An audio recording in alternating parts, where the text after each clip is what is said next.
नमस्कार दोस्तों, graduation booster में आज का जो हमारा टॉपिक है वो है सीक्वेंस एंड सीरीज, जिसका नाम है अनुक्रम एवं श्रेणियाँ। अनुक्रम एवं श्रेणियाँ। देखिए, वैसे तो ये दो टॉपिक है, एक है अनुक्रम, एक है श्रेणियाँ। तो जो अनुक्रम है वो एक टॉपिक हो गया पूरा का पूरा। श्रेणी है, उसमें अनंत श्रेणियों की बात कर रहे हैं हम। श्रेणियों में बहुत सी श्रेणियाँ आती है, एपी, जीपी, एचपी आपने पढ़ी होगी। ये 12th बेस्ड की है। 12th बेस से बाहर निकलते हैं आप तो श्रेणियों में आप अनंत श्रेणियों की बात करते हैं। वो किसी भी नियम से आगे बढ़ सकते हैं। नियम कोई फिक्स नहीं है कि जैसे समांतर श्रेणी में होता है कि जुड़ के ही आगे बढ़ती है, गुणोत्तर श्रेणी गुणा होकर आगे बढ़ती है, तो ऐसा कोई नियम नहीं, किसी भी नियम से आगे बढ़ सकती है। हम सबका स्वागत करेंगे। जुड़ के बढ़ रही है तो भी ठीक है, गुणा होकर बढ़ रही है तो भी ठीक है, कुछ और करके बढ़ रही है तो भी ठीक है, बस चल रही है वो हमारे लिए श्रेणी होगी अनंत पदों तक। तो अनुक्रम में श्रेणियाँ, सीक्वेंस एंड सीरीज दो टॉपिक है। तो नॉर्मली जो क्वेश्चन देखते हैं कि पेपर में जो पूछे जाते हैं वो एक एक क्वेश्चन एटलीस्ट एक अनुक्रम से, एक सिंगल क्वेश्चन यहाँ से आता है और एक सिंगल क्वेश्चन यहाँ से आता है। तो दो क्वेश्चन के यहाँ पूरे चांस बनते हैं कि एक अनुक्रम का क्वेश्चन पूछ ले, एक श्रेणी का पूछ ले। दो क्वेश्चन पूछे भी हैं, ऐसा भी नहीं है कि जो मैं भी बोल रहा हूँ एग्जैक्टली वैसा ही आता है। कई बार श्रेणी के दो क्वेश्चन पूछ लिए गए, कई बार ये एक एक अनुक्रम और एक श्रेणी, क्योंकि काफी क्लोज टॉपिक है, काफी क्लोज टॉपिक है। जब आप श्रेणी पढ़ते हैं तो आप बार बार अनुक्रम अनुक्रम अनुक्रम भी बोल रहे होते हैं, क्योंकि श्रेणी में अनुक्रम भी आते हैं।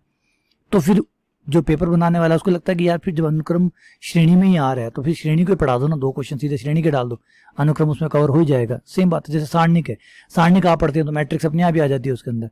तो फिर मैट्रिक्स की जब बात आती है तो क्या छोड़ रहे हैं, इसे सारणिक डाल देते हैं, मैट्रिक्स तो कवर होगी ना। तो उस तरीके से भी काम होता है। तो श्रेणी के दो क्वेश्चन आपको मिल जाते हैं, कई बार डायरेक्ट दो क्वेश्चन मिल जाते हैं, ठीक है ना। तो इस टॉपिक में जो दम है वो है दो क्वेश्चनों का, दो क्वेश्चन का। लेकिन अगर हम किसी रोस्ट कंडीशन की बात करें तो एक एटलीस्ट वन क्वेश्चन तो पक्का ही मिलेगा, एटलीस्ट वन एक क्वेश्चन तो हर हाल में ही आएगा। मैक्सिमम जो लग रहा है कि दो क्वेश्चन देगा ज्यादा से ज्यादा, क्योंकि इतना बड़ा टॉपिक भी नहीं है कि ज्यादा क्वेश्चन डाल दे। तो दो क्वेश्चन की ज्यादा से ज्यादा चांसेस है, मिनिमम एक क्वेश्चन का चांस है कि एक क्वेश्चन डालेगा। लेकिन अगर आप ये जानना चाहेंगे सर एक क्वेश्चन भी डाले तो फिर अनुक्रम का डालेगा, श्रेणी का डालेगा, तो भैया अगर मान लो मैट्रिक्स और सारणिक में से चूज करना हो तो बंदा सारणिक को ही चूज करेगा, क्योंकि मैट्रिक्स तो, क्योंकि उससे एक तीर से दो निशाने हो जाएंगे। सारणिक दे देगा तो मैट्रिक्स अपने आप ही कवर हो गई, क्योंकि सारणिक मैट्रिक्स से ही बनती है। तो दो काम सज जाएंगे, तो श्रेणी वाले से आपका अनुक्रम भी सज जाएगा। तो इस तरीके से क्वेश्चन आने के चांसेस है। टॉपिक जो है वो मिला जुला है, ऐसा नहीं कह रहा बहुत ईजी है, नहीं साहब, बिल्कुल नहीं।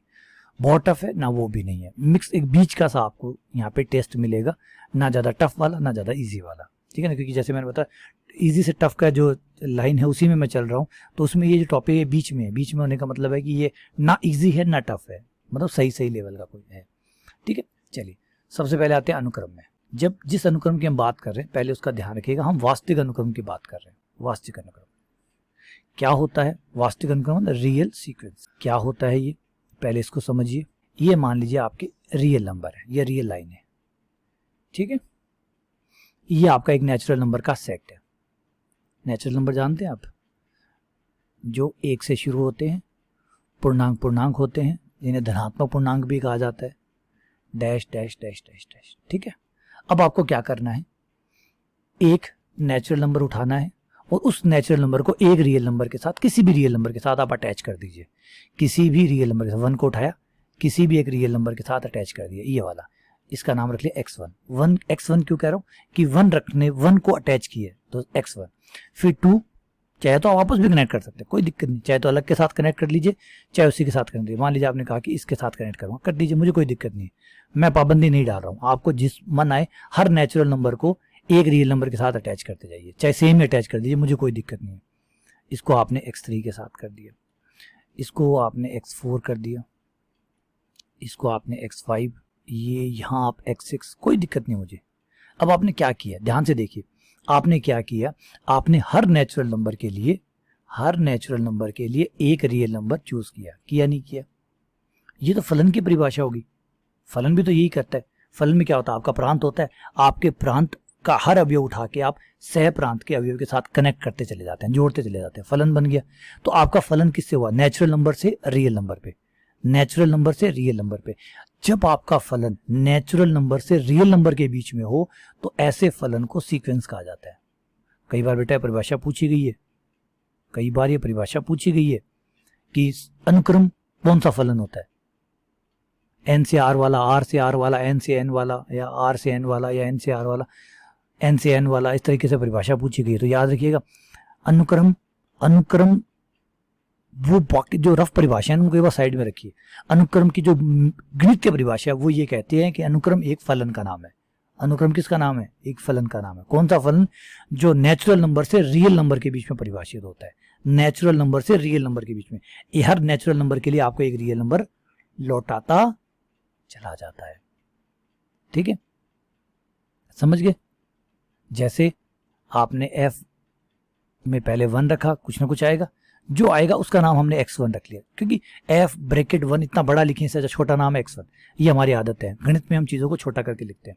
फिर हमने 2 रखा तो कोई ना कोई रियल नंबर जरूर आया होगा। जैसे यहाँ देखिए, जब आपने 1 रखा तो ये आया, 2 रखा तो ये आया, 3 रखा तो ये आया, 4 रखा तो ये आया, 5 रखा तो ये आया, 6 रखा तो ये आया, तो कुछ तो आया होगा। तो जो भी आया होगा उसी का छोटा नाम रख लिया x2।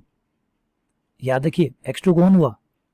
x2 हुआ फलन में 2 रखने पर, फलन में x3 फलन में 3 रखने पर, फलन x4 फलन में 4 रखने पर, 5 रखने पर, 6 रखने पर। अब क्या हुआ? 1 रखने पर, फिर 2 रखने पर, फिर 3 रखने पर। ये क्रम से आ रहे हैं। देखिए क्रम आ रहा है, नहीं आ रहा? x1 आएगा, पहले आप 1 रखेंगे, नेचुरल नंबर चलेंगे तो 1 रखेंगे, फिर 2 रखेंगे, फिर 3 रखेंगे। तो आप देख रहे हैं क्रम बन गया। आपका फलन जो है वो, उसके जो मान आ रहे हैं वो क्रम से आ रहे हैं। देखिए है ना, एक क्रम बन गया। क्रम बन गया तो क्रम शब्द जो है उसके साथ में ये तो अनुक्रम बन गया। अब अनु कैसे आ गया? अनुसरण। 1 के बाद 2, 2 के बाद 3, 3 के बाद 4, 4 के बाद 5। एक अनुसरण जो है वो हो रहा है, एक क्रम का अनुसरण हो रहा है कि भाई क्रम से चलना है भाइयों। 3 के बाद 4 आएगा, 4 के बाद 5 आएगा, 5 के बाद 6 आएगा, इसका नाम हो गया अनुक्रम। तो अनुक्रम क्या है? एक फलन है जो नेचुरल नंबर से रियल नंबर में परिभाषित है। उसे हम इस तरीके से भी डिनोट करते हैं, इस तरीके से लिखते हैं xn, और कई जो गणितज्ञ हैं वो ऐसे भी लिखते हैं। डिपेंड करता है, आप जैसे चाहे लिखिए, n बराबर 1 से लेकर अनंत तक। क्लियर हो गया? ये अनुक्रम है, क्रम से चलता रहता है। पहले आप 1 रखते हैं, जो मान आता है उसको x1 कहते हैं, 2 पे x2, 3 पे x3, 4 पे x4, 5 पे x5, dash dash dash dash dash चलता रहता है। अब हम यहाँ पे अनुक्रम की जब बात आती है, चलिए कुछ एग्जांपल ले लेते हैं फिर बात करते हैं। जैसे ये लीजिए 1, 1/2, 1/3, 1/4, 1/5, 1/6। अगर हमसे कहे कि भैया ये अनुक्रम है, ये अनुक्रम है, अनुक्रम है इसका मतलब ये x1 है, ये x2 है। देखिए क्रम नहीं टूटेगा। अनुक्रम जब बोल दिया ना तो फिर क्रम नहीं टूट सकता, क्योंकि क्रम टूट गया तो फिर अनुक्रम कैसे हुआ? क्रम की तो महत्ता है, क्रम की ही तो गुणगान है इसके अंदर, तो क्रम नहीं टूट सकता। पहला x1, दूसरा x2, तीसरा x3, चौथा x4, आगे पीछे नहीं कर सकते आप। हाँ, मान आगे पीछे हो सकते हैं कि भाई कोई जरूरी नहीं कि x3 बड़ा ही हो, x4 से, ये उससे छोटा ही हो ना, कोई छोटा कोई बड़ा कुछ भी हो, लेकिन हम ऐसे ही गिनती गिनेंगे, नंबर 1, नंबर 2, नंबर 3, नंबर 4। समझ रहे बात को? नहीं समझ रहे? चलिए दूसरे एग्जाम्पल से समझा देता हूँ कि भैया आप क्रम नहीं तोड़ सकते, नंबर छोटे या बड़े जिस चाहे अपनी मर्जी से कैसे भी आ सकते हैं। 2, 3, 5, 7, 1, 6, 4, 2, 8 डैश डैश डैश। अब आपका तो पहला नंबर x1 ही होगा, अनुक्रम है तो पहला x1 होगा, दूसरा x2 होगा, तीसरा x3 होगा, चौथा x4 होगा। अब आप कहेंगे सर x5 तो छोटा हो गया। तो बेटा मैंने कब कहा था छोटा नहीं हो सकता? मैंने कब कहा था छोटा नहीं हो सकता? मैंने कब कहा था बड़ा नहीं हो सकता? मैंने कहा था क्रम मत तोड़ो भाई। जब आप गिनती गिनते हो, 10 आदमी खड़े हैं, उनकी गिनती गिनते हो, तो आपको क्या ध्यान रखना है? गिनती का कोई नंबर ना छूटे, बल्कि ये ध्यान नहीं रखना कि इसकी उम्र बड़ी है, इसकी छोटी है, छोटे वाले को पहले गिनूंगा और बड़े वाले को बाद में गिनूंगा। ऐसे करते हैं क्या आप?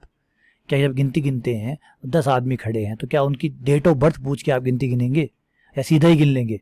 जो पहले आएगा उसको पहले, फिर दूसरे वाले को दूसरे, इसी तरीके से गिनते हैं ना। 10 आदमी खड़े हैं, कैसे गिनते हैं? 1, 2, 3, या उम्र के हिसाब से गिनते हैं कि भैया पहले बड़ी उम्र वाला हो उसको गिनूंगा, फिर उससे छोटे वाले को गिनूंगा। ऐसे गिनते हो क्या? नहीं ना। आप गिनती का क्रम नहीं तोड़ना चाहते, बस ये ध्यान रखिएगा। छोटा बड़ा कोई कहीं भी आए कोई दिक्कत नहीं, गिनती का क्रम नहीं टूटा ना। हमारा जो टेंशन है वो गिनती का है, गिनती नहीं टूटनी चाहिए भैया, गिनती नहीं टूटी। आ गया? अब हमारे क्या होता है कि भैया इतने सारे पद लिखने के बजाय क्यों नहीं हम nवां पद लिख दें। ये nवां पद क्या है? nवें पद का मतलब है ऐसा पद जिससे सारे पद बनाए जा सकते हैं, और गणित में जैसे मैंने बताया, गणित में हमें छोटा लिखने की बहुत आदत है, बड़ा लिखना हम भी नहीं चाहते। सीधा एक फॉर्मूला बता दो ना, जिसमें एन का मान 1 रखूं तो पहला आ जाए, एन का मान 2 रखूं तो दूसरा, 3 रखूं तो तीसरा, 4 रखूं तो चौथा, सीधा ही आ जाए। बोले हाँ ऐसा हो सकता है, बिल्कुल हो सकता है। ये लीजिए आपका एक अनुक्रम का nवां पद 1/n है। अब आप इसे जो चाहे सीधा निकाल सकते हैं।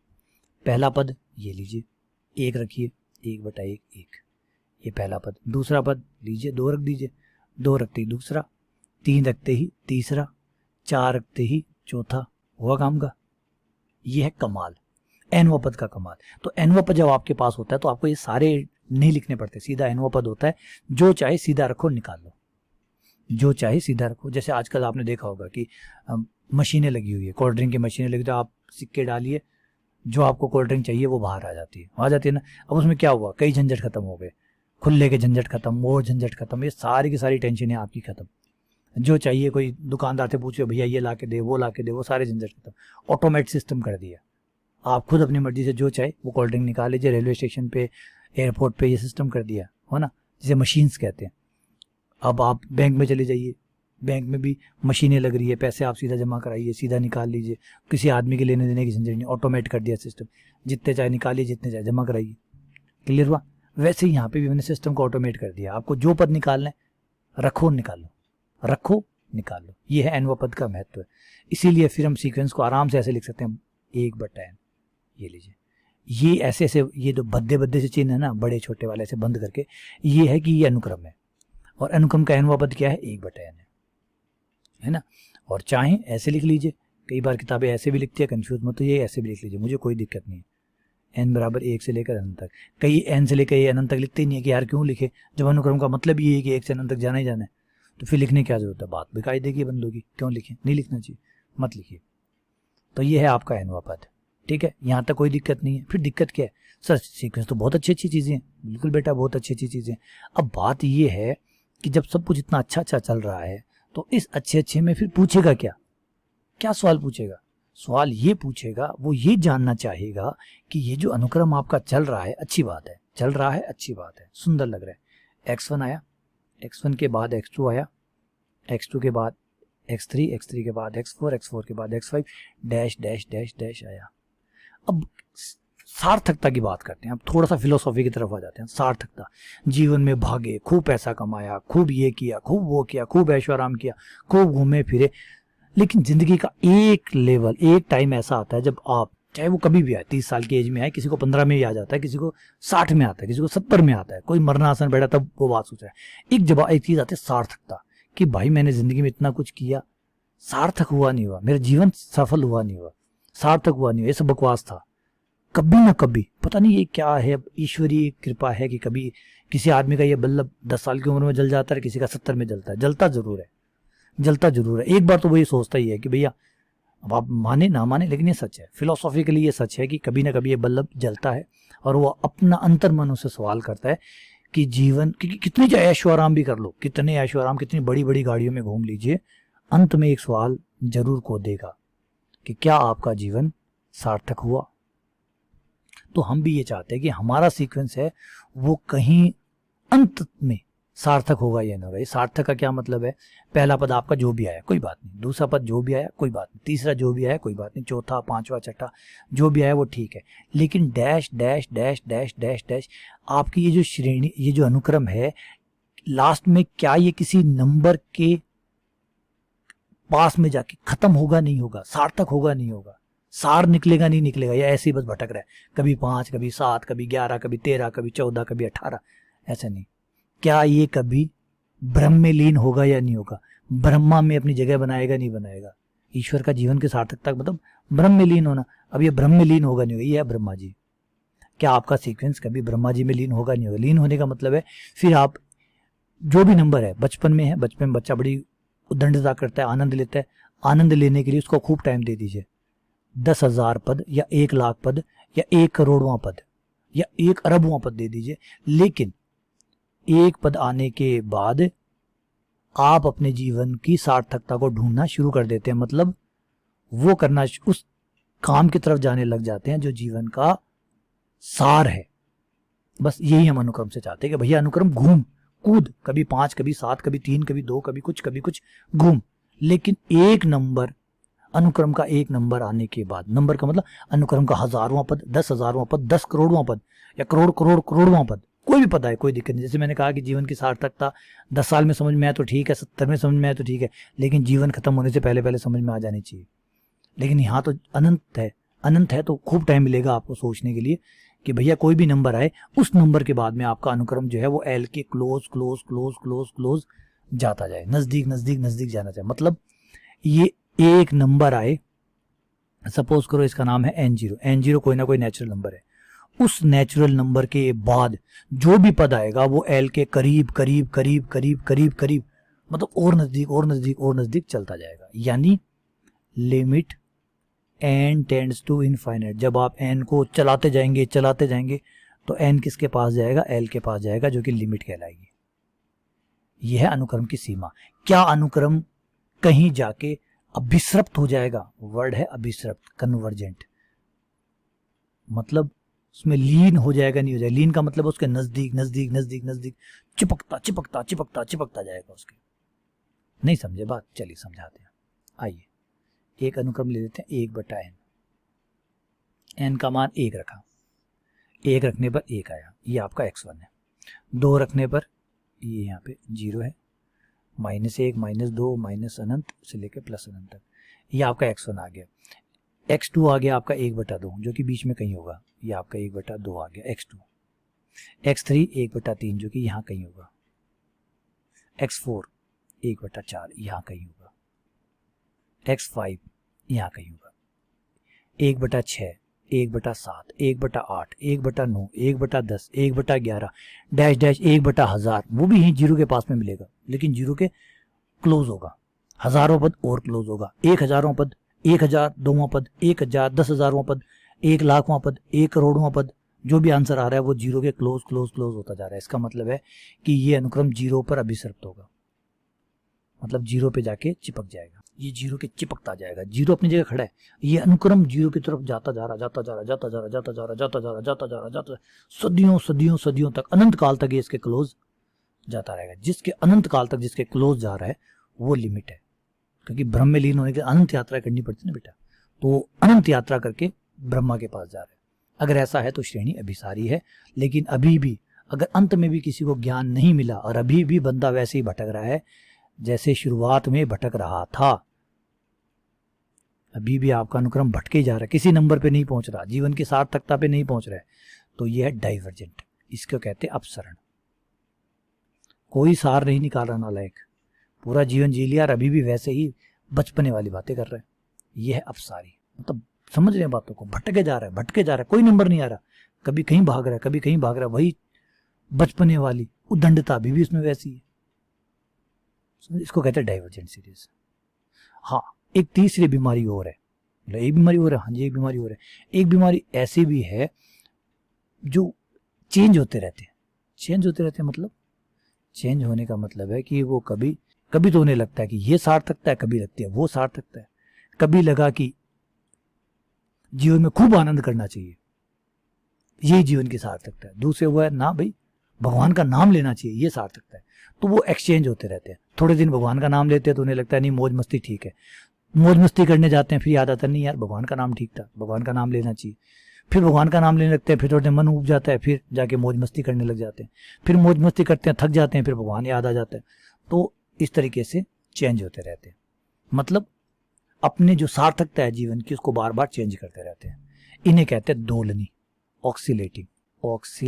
तो 3 प्रकार अनुक्रम जो है वो 3 प्रकार का होता है। जो एक लिमिट पे एक ही सार्थकता पे पहुंच जाता है वो कन्वर्जेंट, एक लिमिट पे पहुंच जाता है कन्वर्जेंट, किसी लिमिट पे नहीं पहुंचता, अनंत पे पहुंचता है डाइवर्जेंट, 2 लिमिट पे या 2 से ज्यादा पे पहुंचता है दोलनी। एग्जाम्पल ले लीजिए ताकि ये बातें क्लियर हो जाए। पहला एग्जाम्पल, xn बराबर 1/n²। ये लीजिए, इसमें आप जब लिमिट निकालेंगे तो आप देखेंगे कि इसकी लिमिट जो है वो 0 आ रही है। जैसे जैसे आप n का मान बढ़ाते जाएंगे ये भैया छोटा होता जाएगा, टेंड्स टू 0 हो जाएगा। तो ये लिमिट पे पहुंच रहा है, इसका मतलब ये कन्वर्जेंट है, अभिसारी है। ये अभिसारी है। इसी का एक भाई और है एन स्क्वायर, ये भाई साहब कहीं नहीं पहुंचेंगे। यहाँ आप एन का मान बढ़ाते जाएंगे तो ये नीच और बढ़ता जाएगा, है ना। मतलब जैसे जैसे बुढ़ापा आता है वहाँ जाके चीज़ें बंद हो जानी चाहिए थी, ये उतना ही ज़्यादा और आनंद ले रहा है। चलो अनंत पे गया और बढ़ गया, एन का मान 10 रखा 100 आ गया, 100 रखा 10,000 आ गया, 10,000 रखा पता नहीं कितना आ गया, बढ़े जा रहा बढ़े जा रहा बढ़े जा रहा, कहाँ पहुंच गया अनंत पे। ये डाइवर्जेंट है, कहीं नहीं पहुंचा, ये कहीं नहीं पहुंचा, है ना। टेररिस्ट जैसे होते हैं ये उनके लिए। तीसरा है आपका जो जंपिंग जंपिंग खेलते हैं, ये वाला। इसको देखिए, इसमें क्या होगा कि जैसे जैसे आप एन का मान बढ़ाएंगे ये एन का मान कभी 1 आएगा कभी -1 आएगा। अब आप कहेंगे सर 2 कैसे आए? देखिए एन कभी आता, एन अनंत है, अनंत कभी आता नहीं है, अनंत कभी आता नहीं है। मान लीजिए 1 करोड़ आया, 1 करोड़ आया -1 की पावर 1 करोड़, 1 करोड़ सम संख्या है तो +1 आ गया।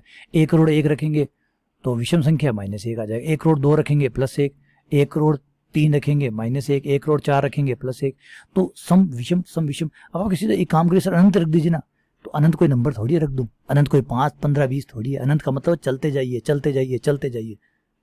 अनंत रुकने का नाम नहीं है भाई, अनंत रुकने का नाम नहीं है, अनंत का नाम है चलते जाइए चलते जाइए चलते जाइए, रुकिए मत। अगर कोई नंबर होता तो फिर अनंत कैसे होता? अनंत अगर कोई नंबर होता, ध्यान से सुनिए, अगर अनंत कोई नंबर होता तो उससे बड़ा भी एक नंबर होता, फिर अनंत में 1 जोड़ दीजिए उससे बड़े वाला नंबर आ गया। कोई भी नंबर अगर कहीं रुक जाता तो उसका मतलब उससे आगे वाला उससे बड़ा नंबर होता। सोचिए, आप कहते हैं अनंत से बड़ा नहीं होता, क्यों नहीं होता? क्योंकि अनंत कभी रुकता ही नहीं है, कोई रुकेगा तो ही तो उससे बड़ा होगा। कोई कहीं रुक गया कि यहाँ खत्म हो गया, यहाँ खत्म हो गया मतलब इससे आगे वाला इससे बड़ा होगा। तो अनंत वो है, एक विचार है, कोई नंबर नहीं है, ये विचार है चलते रहने का। बड़ा बड़ा बड़ा बहुत बड़ा, बहुत बहुत बड़ा, बहुत बहुत बड़ा, और बड़े से भी बड़ा, और उससे भी बड़ा, अगर सोचा तो उससे भी बड़ा, इधर उधर वाले जो कह रहे हैं उनसे भी बड़ा, और किसी ने और कुछ सोच लिया तो उससे भी बड़ा, नहीं सोचा तो उससे भी बड़ा। तो बड़ा बड़ा बड़ा चलता रहेगा, तो कभी -1 कभी +1 -1 +1, ठीक है ना। तो ये 2 पे करता रहेगा, इसको कहेंगे हम ऑक्सीलेटिंग, ये कहलाता है oscillating. Divergent, convergent, divergent and, ये 3 प्रकार की होती है, ठीक है। चलिए 1-2 एग्जांपल कर लेते हैं ताकि और अच्छे से क्लियर कंसेप्ट समझ में आ जाए। यहाँ पे एक चीज़ कहना चाहूँगा, सीक्वेंस एंड सीरीज की जब आप पढ़ रहे हैं, सीक्वेंस में आपको लिमिट की बहुत जरूरत पड़ेगी, क्योंकि ये लिमिट का ही सारा मामला है, लिमिट चाहिए आपको। तो लिमिट वाला जो कंसेप्ट है 12th क्लास वाला, वो थोड़ा सा अच्छे से पढ़ लीजिएगा ताकि ये पोर्शन जो है साथ में कवर हो जाए, ठीक है। चलिए क्वेश्चन नंबर 1 पे आते हैं। अनुक्रम n² + 1 बट्टा n³ + 2, इसकी लिमिट बताइए, या फिर कई बार पूछ लेते हैं कि लिमिट बताइए या कन्वर्जेंट होगा, क्योंकि लिमिट अगर होगी तो कन्वर्जेंट होगा, कन्वर्जेंट है मतलब लिमिट है, तो आप तो लिमिट निकालिए, कन्वर्जेंट उससे हिसाब से अपने आप हो जाएगा। तो ये आपका अनुक्रम, इसको xn नाम दे दीजिए, तो ये हो जाएगा n² + 1 बट्टा n³ + 2, ठीक है। मैं लिमिट लगा रहा हूँ, limit n tends to infinite, limit n tends to infinite square + 1 बट्टा n³। अब आपका n² कॉमन ले लीजिए, स्क्वायर कॉमन ऊपर से, क्योंकि हम n को जो है वो बट्टे में रखना चाहते हैं, क्योंकि बट्टे में रहेगा तो n की जगह अनंत आएगा, 1 बटा अनंत 0 हो जाएगा, है ना, और 0 को हम आराम से टैकल कर सकते हैं। तो हम यही करते हैं कि n की बड़ी से बड़ी पावर कॉमन निकालते हैं ताकि n बट्टे में चला जाए। ये आपका n² कट जाएगा, 1 बटा n बच जाएगा, इंटू 1 बटा 1 + n³। यहाँ पे n का मान अनंत रख दीजिए, अनंत रखते ही 1 बटा अनंत, ये 0 आ गया, 0 इंटू 1 + 0 बटा 1 + 0, 1 बटा 1 1 हो गया, 0 इंटू 1 0, तो लिमिट आ गई 0, और लिमिट 0 आ रही है, लिमिट आ रही है ना, आ रही है मतलब कन्वर्जेंट है, मतलब अभिसारी है, तो ये श्रेणी अभिसारी है। अगर लिमिट पूछे तब तो 0, और लेकिन अब सारी अभिसारी पूछिए तो अभिसारी, n की पावर 1 बटा n, इसकी लिमिट क्या है? ये बहुत अच्छा क्वेश्चन है, ये पहले भी कई बार पूछा जा चुका है। xn बराबर n की पावर 1 बटा n, इसकी लिमिट निकालने के लिए आपको माना इसकी लिमिट l है, ऐसे मान के चलिए, माना में, और दोनों तरफ लोग लेकर आप आराम से निकाल सकते हैं। लोग ले लीजिए, लोग लेने पर 1 बटा n आगे आ जाएगा, ये लोग n हो गया। यहाँ आप चाहें तो बड़े ही आराम से, बड़े ही इजी वे में आपको समझ सकते हैं कि क्या होने वाला है। चाहे तो आप डीएल हॉस्पिटल नियम भी लगा सकते हैं यहाँ पे लिमिट वाला, उससे सॉल्व कर सकते हैं। अगर डीएल हॉस्पिटल लगाएंगे तो आराम से लग जाएगा, क्योंकि n का मान अनंत रखेंगे तो ये अनंत बटा अनंत रूप है, अनंत बटा अनंत रूप है, और अनंत बटा अनंत होता है तो आप, या 0/0 होता है, अनिर्धारित रूप होता है तो आप डीएल हॉस्पिटल नियम लगा सकते हैं। तो log n का हो जाएगा 1/n, n के सापेक्ष अवकलन, log n का 1/n, n का 1, तो ये आ गया आपका 1/n। अब आप लिमिट लगा दीजिए इस पर, मैंने डीएल हॉस्पिटल रूल लगाया है, ठीक है ना। और डीएल हॉस्पिटल रूल अगर मैं यहाँ लगाऊंगा इस पर तो ये आ जाएगा 0, सीधा लिख देता हूँ। लेकिन याद है कि log L 0 है, L 0 नहीं है, L तो लिमिट है, लिमिट निकालनी पड़ेगी, भूल मत जाना। ऐसे क्वेश्चनों में ये गड़बड़ हो जाती है, लोग ले तो लेते हैं, हटाना भूल जाते हैं। log L बराबर 0 तो L बराबर e की पावर 0, e की पावर 0 यानी 1, तो लिमिट आ गई 1। ये श्रेणी भी अभिसारी है क्योंकि लिमिट आ रही है और आ कितनी रही है, 1 आ रही है। अगला क्वेश्चन है आपका xn बराबर 1 प्लस -1 की पावर n बटा n, इसकी लिमिट निकालते हैं। लिमिट n टेंड्स टू अनंत, ये आ गया xn, limit n tends to अनंत 1 प्लस -1 की पावर n बटा n। थोड़ा सा ध्यान से समझिएगा, देखिए 1 का तो कुछ नहीं बिगड़ेगा क्योंकि 1 तो n पे डिपेंड ही नहीं करता, तो 1 का तो कुछ बिगड़ना नहीं है। n का मान यहाँ रखेंगे तो -1 की पावर जो है वो n जैसे जैसे चेंज होता जाएगा, कभी ये +1 -1 +1 -1 ऐसे ही चलता जाएगा, लेकिन नीचे वाला मान जो है n का मान बढ़ता जाएगा या अनंत हो जाएगा। तो ऊपर या तो 1 आएगा या -1 आएगा, तो आप ऊपर देखिए, ऊपर या तो -1 होगा या +1 होगा, नीचे जो है वो अनंत आएगा। तो -1 बटा अनंत हो चाहे 1 बटा अनंत हो, आता तो 0 ही है। तो लिमिट कितनी आई, 1 आई, यह है आपकी 1, ठीक है। और एक क्वेश्चन कर लेते हैं, 1 प्लस 1 बटा n की पावर n, ये कितना होगा, ये थोड़ा सा आपको याद रखना पड़ेगा। xn बराबर 1 प्लस 1 अपॉन n की पावर n, ये जो है ये आप अगर लिमिट लेते हैं n टेंड्स टू इन्फिनिट तो ये e की परिभाषा है। ये जो आपका इस साइड में है, राइट हैंड साइड में, ये e की परिभाषा है। 1 प्लस 1 अपॉन n की पावर n और n टेंड्स टू अनंत हो तो ये बन जाता है e, आयलर नंबर या नेपियर कांस्टेंट, ठीक है ना, याद रखिएगा ये। और इसी में एक स्पेशल केस और बता देता हूँ आपको, 1 प्लस a बटा n की पावर n और n टेंड्स टू इन्फिनिटी हो, limit n tends to infinity हो, तो ये हो जाता है e की पावर a। अगर यहाँ a है तो e की पावर a हो जाएगा। तो ये याद रखिएगा, ऐसे क्वेश्चन जो है वो डायरेक्ट लिमिट वाले क्वेश्चन पूछे जाते हैं, तो ये बहुत काम के रिजल्ट है। चलिए आगे बढ़ते हैं, आगे आ जाते हैं कुछ थ्योरम के ऊपर, जो मैं 2-3 थ्योरम है जो कि बहुत बहुत बहुत इंपॉर्टेंट है। तो कुछ इंपॉर्टेंट थ्योरम देखिए, कई बार तो डायरेक्ट ही पूछ लिया जाता है इन थ्योरम को। ऑन सीक्वेंस, अनुक्रम के ऊपर इंपॉर्टेंट पर में, इंपॉर्टेंट थ्योरम ऑन सीक्वेंस। पहली है Cauchy first theorem on limits, limits के ऊपर कोशी की पहली थ्योरम। बड़ी सिंपल सी थ्योरम है कि अगर कोई अनुक्रम, यदि कोई अनुक्रम xn l पर अभिसृप्त होता है, मतलब उसकी जो लिमिट है वो l है, कन्वर्ज करता है l पर, तो अगर हम इसके पदों को लेकर एक नया सीक्वेंस बनाएं, और वो सीक्वेंस ऐसा हो, ध्यान दीजिएगा, सीक्वेंस ऐसा हो जैसे पहला पद है x1 बटा 1, फिर 2 पदों का जोड़ बटे 2, 3 पदों का जोड़ बटे 3, इस तरीके से ये अनुक्रम आगे बढ़ता जाए। तो इस अनुक्रम को अगर मैं yn अनुक्रम नाम दे दूं, इसको y1, इसको y2, इसको y3 dash dash dash, obviously बात है जो yn होगा वो बराबर nवां पद बराबर होगा n तक x का जोड़ xn बटा n, ये आपका nवां पद होगा। तो पर में ये कहते हैं कि अगर xn की लिमिट l है, अगर xn l की तरफ जाता है तो जो आपका yn होगा वो भी l की तरफ जाए। ये कोशी की थ्योरम है कि अगर कोई सीक्वेंस है वो अगर l की तरफ जा रहा है तो उसके जो पद है उनका इस तरीके से जोड़ किया जाए, x1 plus x2 plus x3 बटा जितने पदों को जोड़ा जाए, इस तरीके से उस एक नया अनुक्रम तैयार किया जाए, तो वो भी उसी लिमिट पे जाएगा जिस पे वो अनुक्रम, शुरुआती अनुक्रम जा रहा था। नंबर 2, कोशी की सेकंड थ्योरम। कोशी की सेकंड थ्योरम कहती है अगर आपके पास धनात्मक पदों का अनुक्रम है, धनात्मक पदों का अनुक्रम है, धनात्मक पद सारे के सारे प्लस के पद है, तो फिर अगर आप xn की पावर 1 बटा n करके लिमिट निकालते हैं, या फिर n प्लस 1वें पद के अंदर xnवें पद का भाग दे के लिमिट निकालते हैं, ये दोनों लिमिट बराबर आएगी सेम नंबर पे l पे, चाहे आप ऐसे निकालें चाहे आप ऐसे निकालें, ये दोनों बराबर होंगे। ये कोशी की सेकंड थ्योरम कहलाते हैं। बहुत कमाल की थ्योरम है दोनों, बहुत ही ज़बरदस्त है, बहुत अच्छे इम्प्लीकेशंस भी है इनके, और पूछा भी जाता है कि भैया बताइए कि ये कैसे काम करेगा, क्या होगा क्या नहीं होगा, तो अच्छी थ्योरम है ये, ठीक है ना। चलिए एक एक एग्जांपल कर लेते हैं ताकि ये बात समझ में आ जाए। फिर एक तीसरी थ्योरम और है और वो हम यूज़ करेंगे। Limit n tends to infinite 1/n 1 plus 2 की पावर 1/2 प्लस 3 की पावर 1/3 4 की power 1/4 and dash dash dash n की पावर 1/n की लिमिट बताइए। बहुत कॉम्प्लिकेटेड है, अगर हम इसका सीधी लिमिट निकालेंगे तो मुश्किल है, नो चांसेस है कि हम इसकी लिमिट निकाल सकें। लेकिन मैं इसको अगर थोड़ा सा समझदारी से डिफाइन करूं, एक सीक्वेंस xn डिफाइन करूं जो कि n की पावर 1/n है, ठीक है। एक सीक्वेंस है xn जो n की पावर 1/n है, क्लियर है। अब इस सीक्वेंस xn जो है, देखिए xn जो है वो n की पावर 1/n है। अगर मैं इसकी लिमिट निकालूं तो इसकी लिमिट मैं पहले निकाल चुका हूँ, अभी जस्ट ऊपर आपको क्वेश्चन करवाया था, उसमें मैंने बताया था इसकी लिमिट 1 आती है। डीएल हॉस्पिटल रूल लगा के हमने निकाली थी। ऊपर चलते हैं, ये रहा, इसकी लिमिट निकाल चुका, इसकी लिमिट जो थी वो 1 आई थी, अभी भी 1 आएगी, आ गया, ठीक है। अभी हमने जो कोशी की थ्योरम पढ़ी है उसके अनुसार अगर किसी सीक्वेंस की लिमिट आपको पता है तो उससे अगर आप एक और सीक्वेंस बनाए yn में क्या होगा, इन सब का जोड़ x1 plus x2 plus x3 dash dash dash xn बटा n करें तो इस सीक्वेंस की लिमिट वही होगी जो उसकी थी।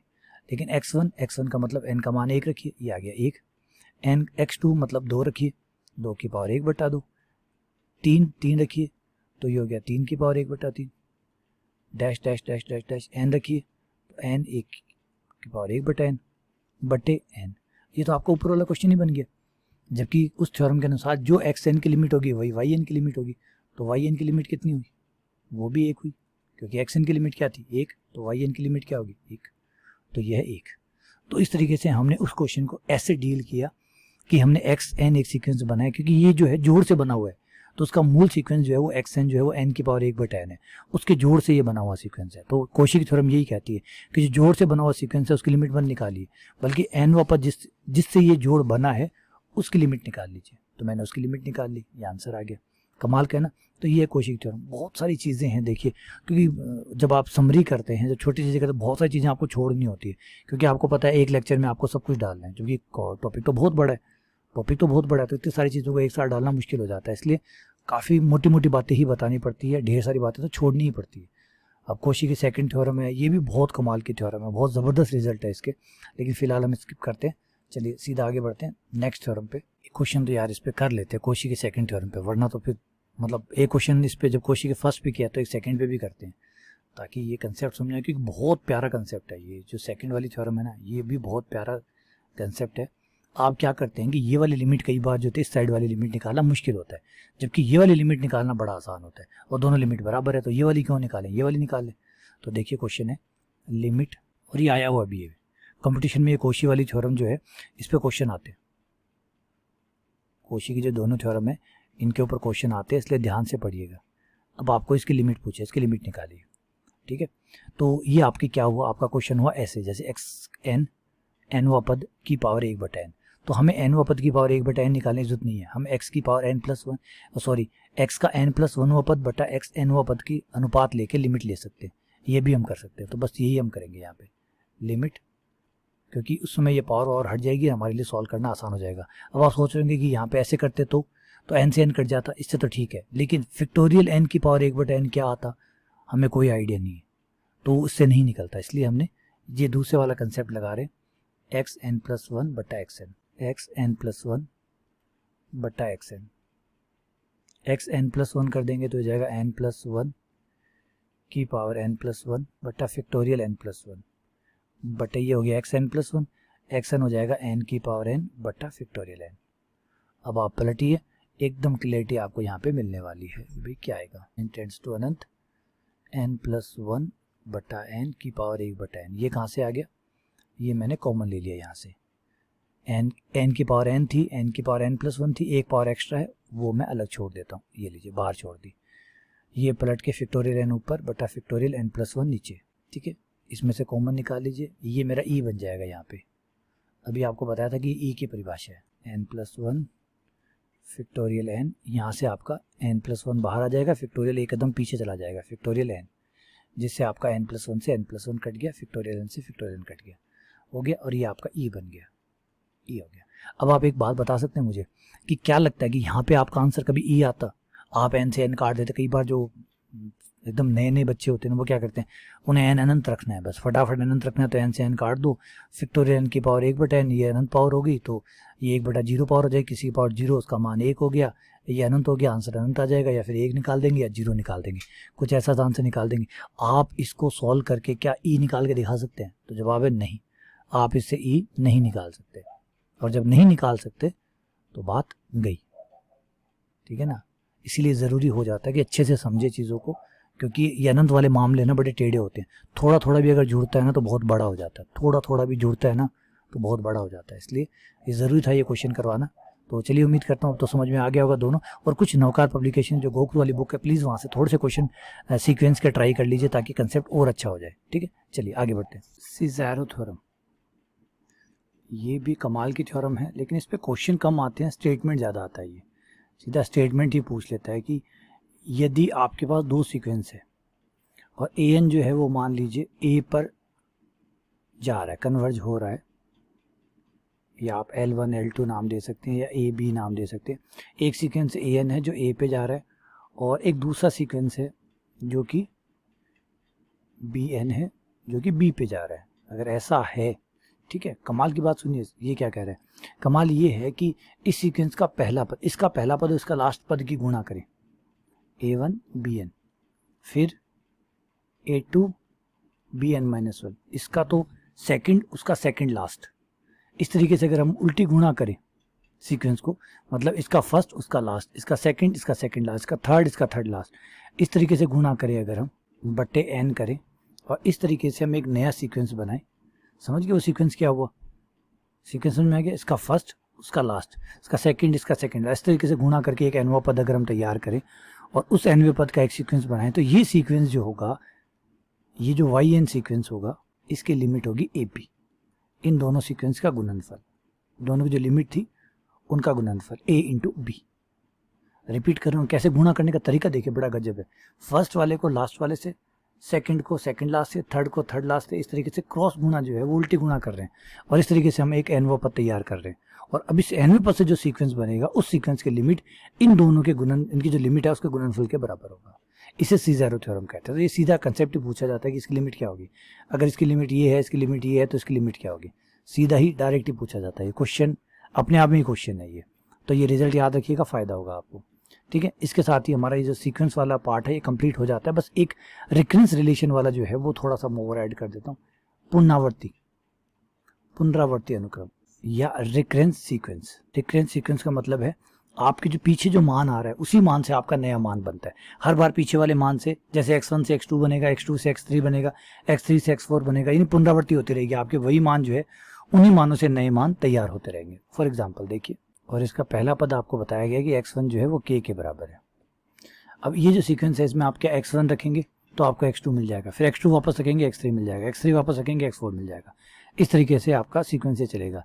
तो बताइए कि ये सीक्वेंस कहाँ कन्वर्ज करेगा, कौन से नंबर पे जाके खत्म करेगा। बात क्लियर हुई आपको? पुनरावृत्ति का मतलब समझ रहे हैं आप? जो मान है वो रख रहे हैं और वही मान से नए, पुराने मान से नया मान, फिर उस वो नया मान वापस एक नए मान को जन्म देता है, फिर नया मान एक नए मान को जन्म देता है। ये पुनरावृत्ति चलती रहती है ना। तो इस तरह का सीक्वेंस है, ये कहाँ कन्वर्ज करेगा। तो देखिए कन्वर्जेंस की कमाल की क्वालिटी होती है। वो क्या होती है कि जब हम कन्वर्ज करने की बात करते हैं तो इसका मतलब हम कहते हैं कि एक्स एन एल की तरफ जा रहा है, जब एन टेंड्स टू इनफाइनाइट है। जब आप इनफाइनाइट पर जाके आपका जो फंक्शन, जो अनुक्रम है वो एल पे पहुंचेगा, तो इनफाइनाइट प्लस 1वां भी इनफाइनाइट होगा। तो इसका मतलब अगर मैं एन प्लस 1वां पद ले लूं तो वो भी एल पे ही पहुंचेगा। मैं एक कदम अगर पीछे से स्टार्ट करूं या एक कदम आगे से स्टार्ट करूं तो वो भी कहां पहुंचेगा, वो भी एल पे पहुंचेगा। सीक्वेंस तो सीक्वेंस ही है, सीक्वेंस तो सीक्वेंस ही है। वो लास्ट की बात करें ना कि लास्ट में एल पे पहुंचेगा। तो अगर मैं एक कदम आगे से स्टार्ट कर रहा हूं, मान लीजिए ये x1 से स्टार्ट कर रहा है, x1 x2 x3 फिर चल रहा है और एल पे पहुंच रहा है। ये x2 से स्टार्ट कर रहा है तो पहुंचेगा तो वही ना, अंतिम रास्ता तो वही है ना, अंतिम मार्ग, अंतिम कल्याण का रास्ता तो वही है ना, एल। तो xn हो चाहे xn+1 हो चाहे xn+, आप 2 कदम आगे से स्टार्ट करें, 3 कदम आगे से स्टार्ट करें, 10 कदम आगे से स्टार्ट करें, कहीं से भी स्टार्ट करें, अंतिम पड़ाव सबका एक ही होगा अगर श्रेणी अभिसारी है तो, ठीक है ना। तो लिमिट आपकी एल ही आएगी, चाहे xn हो चाहे xn-1 हो। xn-1 का एक कदम पीछे से स्टार्ट किया, एक कदम आगे से स्टार्ट किया, बिल्कुल बराबर से स्टार्ट किया, पहुंचेंगे तो वही ना। तो ये एल हो गया।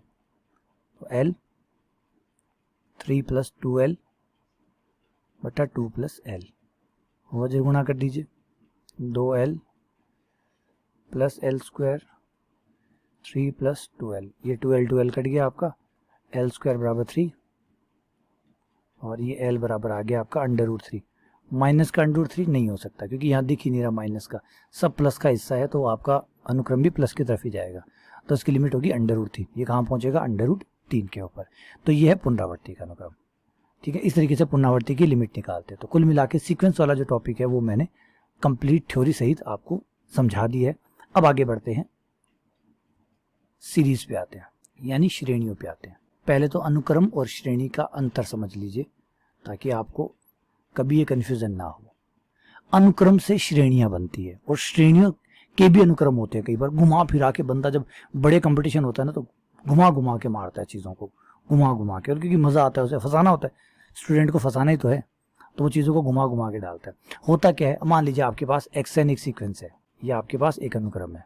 अगर आप इस अनुक्रम के पदों को जोड़ दें, जैसे पहले पद को, खाली पहले पद को जोड़ा, फिर पहले और दूसरे पद को जोड़ा, फिर पहले प्लस दूसरे प्लस तीसरे पद को जोड़ा, इस तरीके से आप अगर पदों को जोड़ते चले जाएं, x1 में x2 जोड़ा, फिर x1 x2 में फिर x3 जोड़ दिया, x4 जोड़ दिया, अगर आप इस तरीके से जोड़ते चले जाएं तो अंत क्या होगा?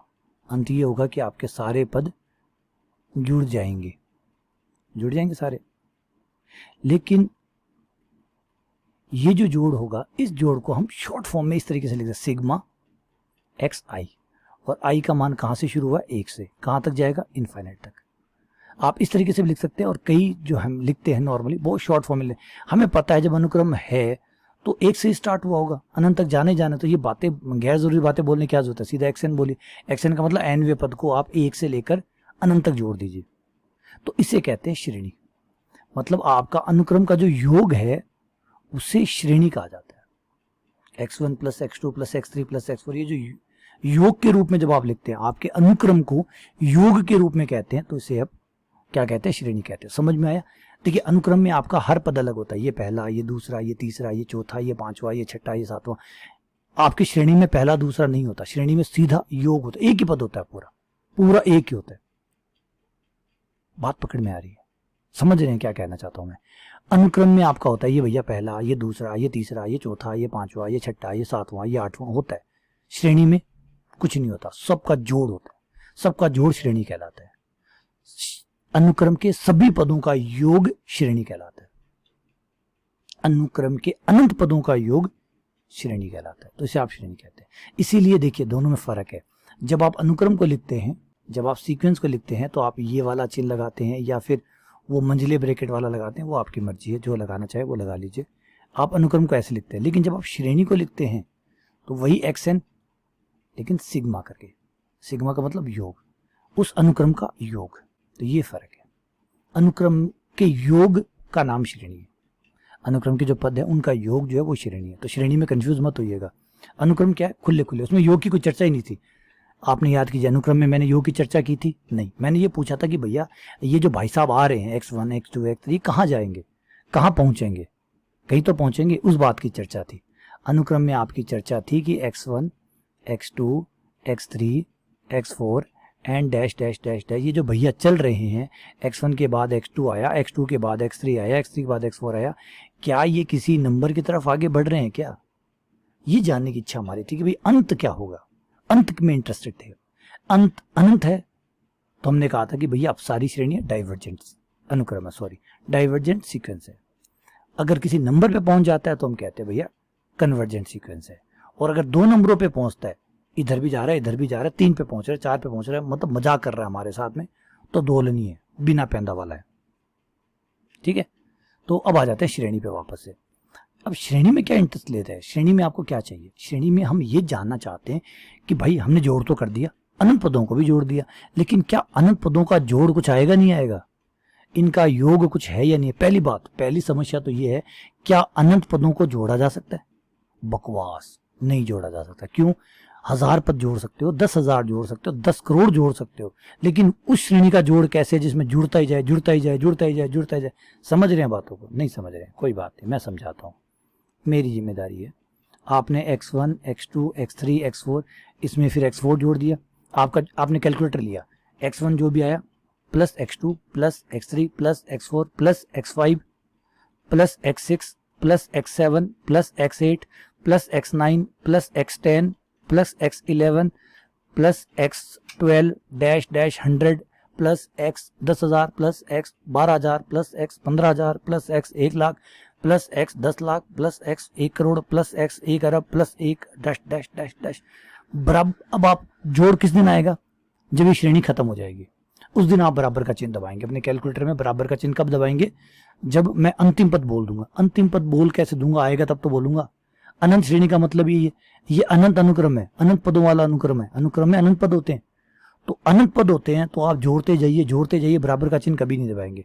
और बराबर का चिन्ह नहीं दबाएंगे तो जोड़ कैसे आएगा? क्या जोड़ा जा सकता है? जवाब है नहीं जोड़ा जा सकता। फिर जोड़ने की बातें क्यों कर रहे हो? समझाता हूं, बिल्कुल समझाता हूं। जोड़ किया ही नहीं जा सकता, संभव ही नहीं है।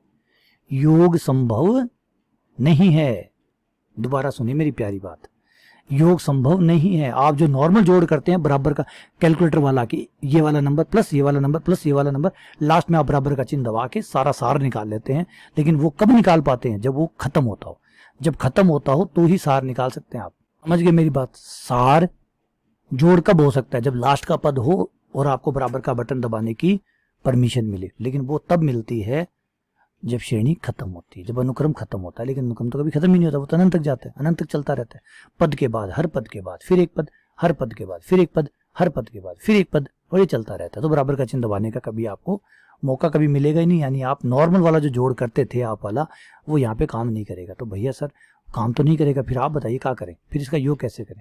तो इसका जोड़ जो है वो हमारे पास बड़ा ही एक जबरदस्त ट्रिक है। इसे कहते हैं आंशिक योग। ध्यान से सुन लीजिएगा, नया वर्ड है जिसका नाम है आंशिक योग। पार्शियल सम हिंदी में आंशिक योग, इंग्लिश में पार्शियल सम। ये पार्शियल सम क्या है? पार्शियल, हमने क्या किया, हमने पहला पद लिया, ठीक है, इसका जो भी जोड़ आया, पहले पद का क्या जोड़ आएगा खुद ही आएगा। इसका नाम रख लिया U1, S1 रख लेते हैं, sorry, S for some. S1 का मतलब एक पद का जोड़ है ना, उसी का आधार पे बोलते हैं। फिर 2 पदों को जोड़ा, फिर 3 पदों को जोड़ा, फिर 4 पदों को जोड़ा। प्लस सर क्या? हाँ, 2 पद जोड़ूंगा तो बराबर का चिन्ह दब जाएगा। 3 पदों को जोड़ूंगा तो पहला पद प्लस दूसरा पद प्लस तीसरा पद इक्वल्स टू बराबर का चिन्ह। हाँ बोला, हाँ सर अब तो हो रहा है ना। लेकिन सर बात तो वही है ना, अनंत तक जाएंगे तो जोड़ थोड़ी हो जाएगा। बिल्कुल सही कह रहे हो, बहुत इंटेलिजेंट बच्चे हो तुम लोग, शाबाश बेटा। नहीं होगा ऐसे जोड़, लेकिन एक बार हो रहा है ना, इतनी देर तो पटाखे फोड़ सकते हैं हम। 4 पदों को जोड़ा, S4। 5 पदों को जोड़ा, हम गणित वाले हैं, बहुत दिमागदारी है। 5 पदों को जोड़ा, 6 पदों को जोड़ा, 7 पदों को जोड़ा, और जोड़ते गए 10 पदों को, 1000 पदों को, 10,000 पदों को। अब ये जो जोड़ आया है, S1 मतलब एक पद का जोड़, S2 मतलब 2 पदों का जोड़, S3 मतलब 3 पदों का जोड़, S4 मतलब 4 पदों का जोड़, S5 मतलब 5 पदों का जोड़, S6 मतलब 6 पदों का जोड़, S7 7 पदों का जोड़, 8 पदों का जोड़, 9 पदों का जोड़, डैश डैश डैश। अब क्या जानना चाहते हो आप ये जानना चाहते हो कि भाई ये कहाँ जा रहा है? अरे ये तो सीक्वेंस आ गया, ये तो सीक्वेंस आ गया, अनुक्रम आ गया। बोलो हाँ जी सर अनुक्रम आ गया। तो अनुक्रम में भी हमारी यही इच्छा थी, हम जानना चाहते थे कि भाई लोग जा कहाँ रहे। तो अब बताइए, सीक्वेंस से श्रेणी बनती है, श्रेणी का जब आंशिक योग करते हैं तो वापस से सीक्वेंस बन जाता है। और हम ये जानते हैं कि जो योग, आंशिक योग का जो अनुक्रम बना है, इसे आंशिक योग का अनुक्रम कहते हैं। वो जो आपकी श्रेणी थी उसका एक पद का योग S1, 2 पदों का योग S2, 3 पदों का योग S3, 4 पदों का योग S3, S4, 4 पदों का 5 पदों का S5, 6 पदों का S6 एंड डैश डैश हम करते हैं, ये अनुक्रम बनता है। अब हम इस अनुक्रम को जानना चाहते हैं कि भैया ये अनुक्रम कहीं पहुंच रहा है क्या? हाँ या ना, कहीं पहुंच रहा है या नहीं पहुंच रहा? तो जवाब है हाँ जी पहुंच रहा है। किस पे पहुंच रहा है? L पे। तो इसका मतलब है कि श्रेणी का जोड़ L आएगा नहीं, L की तरफ जाएगा मतलब हर बार और क्लोज और क्लोज और क्लोज और क्लोज और क्लोज होता जाएगा। नहीं समझे बात? समझाते हैं आपको, अभी समझ में आ जाएगा। 1 + 1/2 प्लस 1/2 की पावर 2 प्लस 1/2 की पावर 3 प्लस 1/2 की पावर 4, ये अनंत तक है, अनंत तक है भाई, अनंत तक। अगर मैं इसका पूछूं कि इसका जोड़ कितना आएगा तो आप कभी नहीं जोड़ सकते, बिल्कुल नहीं जोड़ सकते। लेकिन मैं आपको एक इंटरेस्टिंग बात बताऊं, इंटरेस्टिंग बात यह है कि अगर आप कंटिन्यू इसको जोड़ते चले जाएं तो आपको इशारा मिलने लग जाएगा कि इसका जोड़ जो है वो 2 के क्लोज जा रहा है, close close close close close close. आप हर बार जोड़ रहे हो 2 के और नजदीक, और जोड़ रहे हो और नजदीक, 2 को पार नहीं कर रहे, 2 के पास जा रहे। इसका मतलब ये समझाता है कि जोड़ इसका 2 आएगा। योग नहीं है, ये योग नहीं है, मना कर रहा हूं, साफ मना कर रहा हूं, योग नहीं है। जब मैं योग बोल रहा हूं श्रेणी में तो इसे कहते हैं आंशिक पदों का योग, आंशिक पदों की अनुक्रमों का अभिसरण। कि मतलब जो आंशिक योग हमने किया, वो जो अनुक्रम बनाया, वो अनुक्रम कहाँ जा रहा है, और वो अनुक्रम किसका है, वो योग का अनुक्रम है। तो वो जो आंशिक योग है वो किस तरफ जा रहे हैं। मतलब ये है कि एक पद को जोड़ा, 2 पदों को जोड़ा, 3 पदों को जोड़ा, 4 पदों को जोड़ा, जोड़ तो आ रहा होगा, कुछ तो आ रहा होगा। जैसे एक पद को जोड़ा 1 आया, 2 पदों को जोड़ा 1.5 आया, 3 पदों को जोड़ा 1.75 आया, फिर एक और जोड़ा तो शायद ये हो गया 1.8, 1/8 हो जाता है 1.25। देख लीजिएगा ये कितना हो जाएगा, लगभग 1.8 आ जाएगा, लगभग मुझे एग्जैक्टली नहीं बता सकता, कैलकुलेटर से करना पड़ेगा। फिर ये जोड़ूंगा तो ये लगभग आ जाएगा 1.83 या 4। फिर ये दिखा रहा है, साफ इशारा कर रहा है कि ये नहीं है कि 4 तक ही जोड़ा हूँ, ना बेईमानी नहीं करूंगा, 4 तक नहीं। जैसे जैसे आप जोड़ते जाएंगे, 1000 तक पदों को जोड़ेंगे तो आपका जोड़ आने लग जाएगा 1.92। फिर आप 10,000 पदों को जोड़ेंगे तो आपको जोड़ आने लग जाएगा 1.9753। फिर आप और जोड़ करेंगे तो आपको पता चलेगा 1.9975। अब धीरे धीरे आप 1000 करोड़, 10 करोड़, 10 अरब, सुपर से सुपर कंप्यूटर लगा दिया। फिर ये सुपर कंप्यूटर आपको इशारा कर रहा है कि भैया ये जोड़ 2 के पास जा रहा है। आप जितना जोड़ते जाएंगे आप 2 के और नजदीक अपने आप को पाएंगे। इसका मतलब आप कह सकते हैं कि श्रेणी का कह सकते हैं बेटा होना और बेटा जैसा होना फर्क होता है ना, उतना ही फर्क है इनमें। जोड़ होगा, जोड़ हो सकता है कितना, 2, तो इसका जोड़ टेंड्स टू 2 है। इसे कहते हैं श्रेणी, श्रेणी का अभिसरण। अगर वो आपकी श्रेणी का योग किसी नंबर पे पहुंचता है, फिक्स नंबर पे पहुंचता है, तो हम कहते हैं अभिसारी श्रेणी है, कन्वर्जेंट सीरीज है। कन्वर्जेंट कब कहते हैं, कन्वर्जेंट आप तब कहते हैं कि जब आपकी श्रेणी का जो योग है, वो जो योग का अनुक्रम है, वो अगर किसी नंबर L पे पहुंचता है, योग का अनुक्रम L पे पहुंच रहा है, इसका मतलब श्रेणी का जोड़ L पे पहुंच रहा है, तो श्रेणी अभिसारी है, एक निश्चित नंबर पे पहुंच रहा है। डाइवर्जेंट जब वो अनंत पे पहुंचेगा, वही है सब कुछ बिल्कुल वैसा का वैसा ही है। अगर अनंत पे पहुंच रहा है, चाहे वो प्लस का हो चाहे वो माइनस का हो, अनंत पे पहुंच रहा है तो वो डाइवर्जेंट है। यहाँ पे भी ऑक्सीलेटिंग होगी, मतलब जोड़ जो है वो कंपन करेगा, दोलन करेगा, कभी कुछ आ रहा है कभी कुछ आ रहा है, दोलन करता है। ऐसे बहुत सारी श्रेणी है जिनका जोड़ जो है वो दोलन करता है, कभी कुछ आ रहा है कभी कुछ आ रहा है, 2 आंसर आ रहे हैं, कभी L1 कभी L2 कभी L3 कभी L4 कभी कुछ और भी, तो उसे कहते हैं ऑक्सीलेटिंग यानी दोलनी।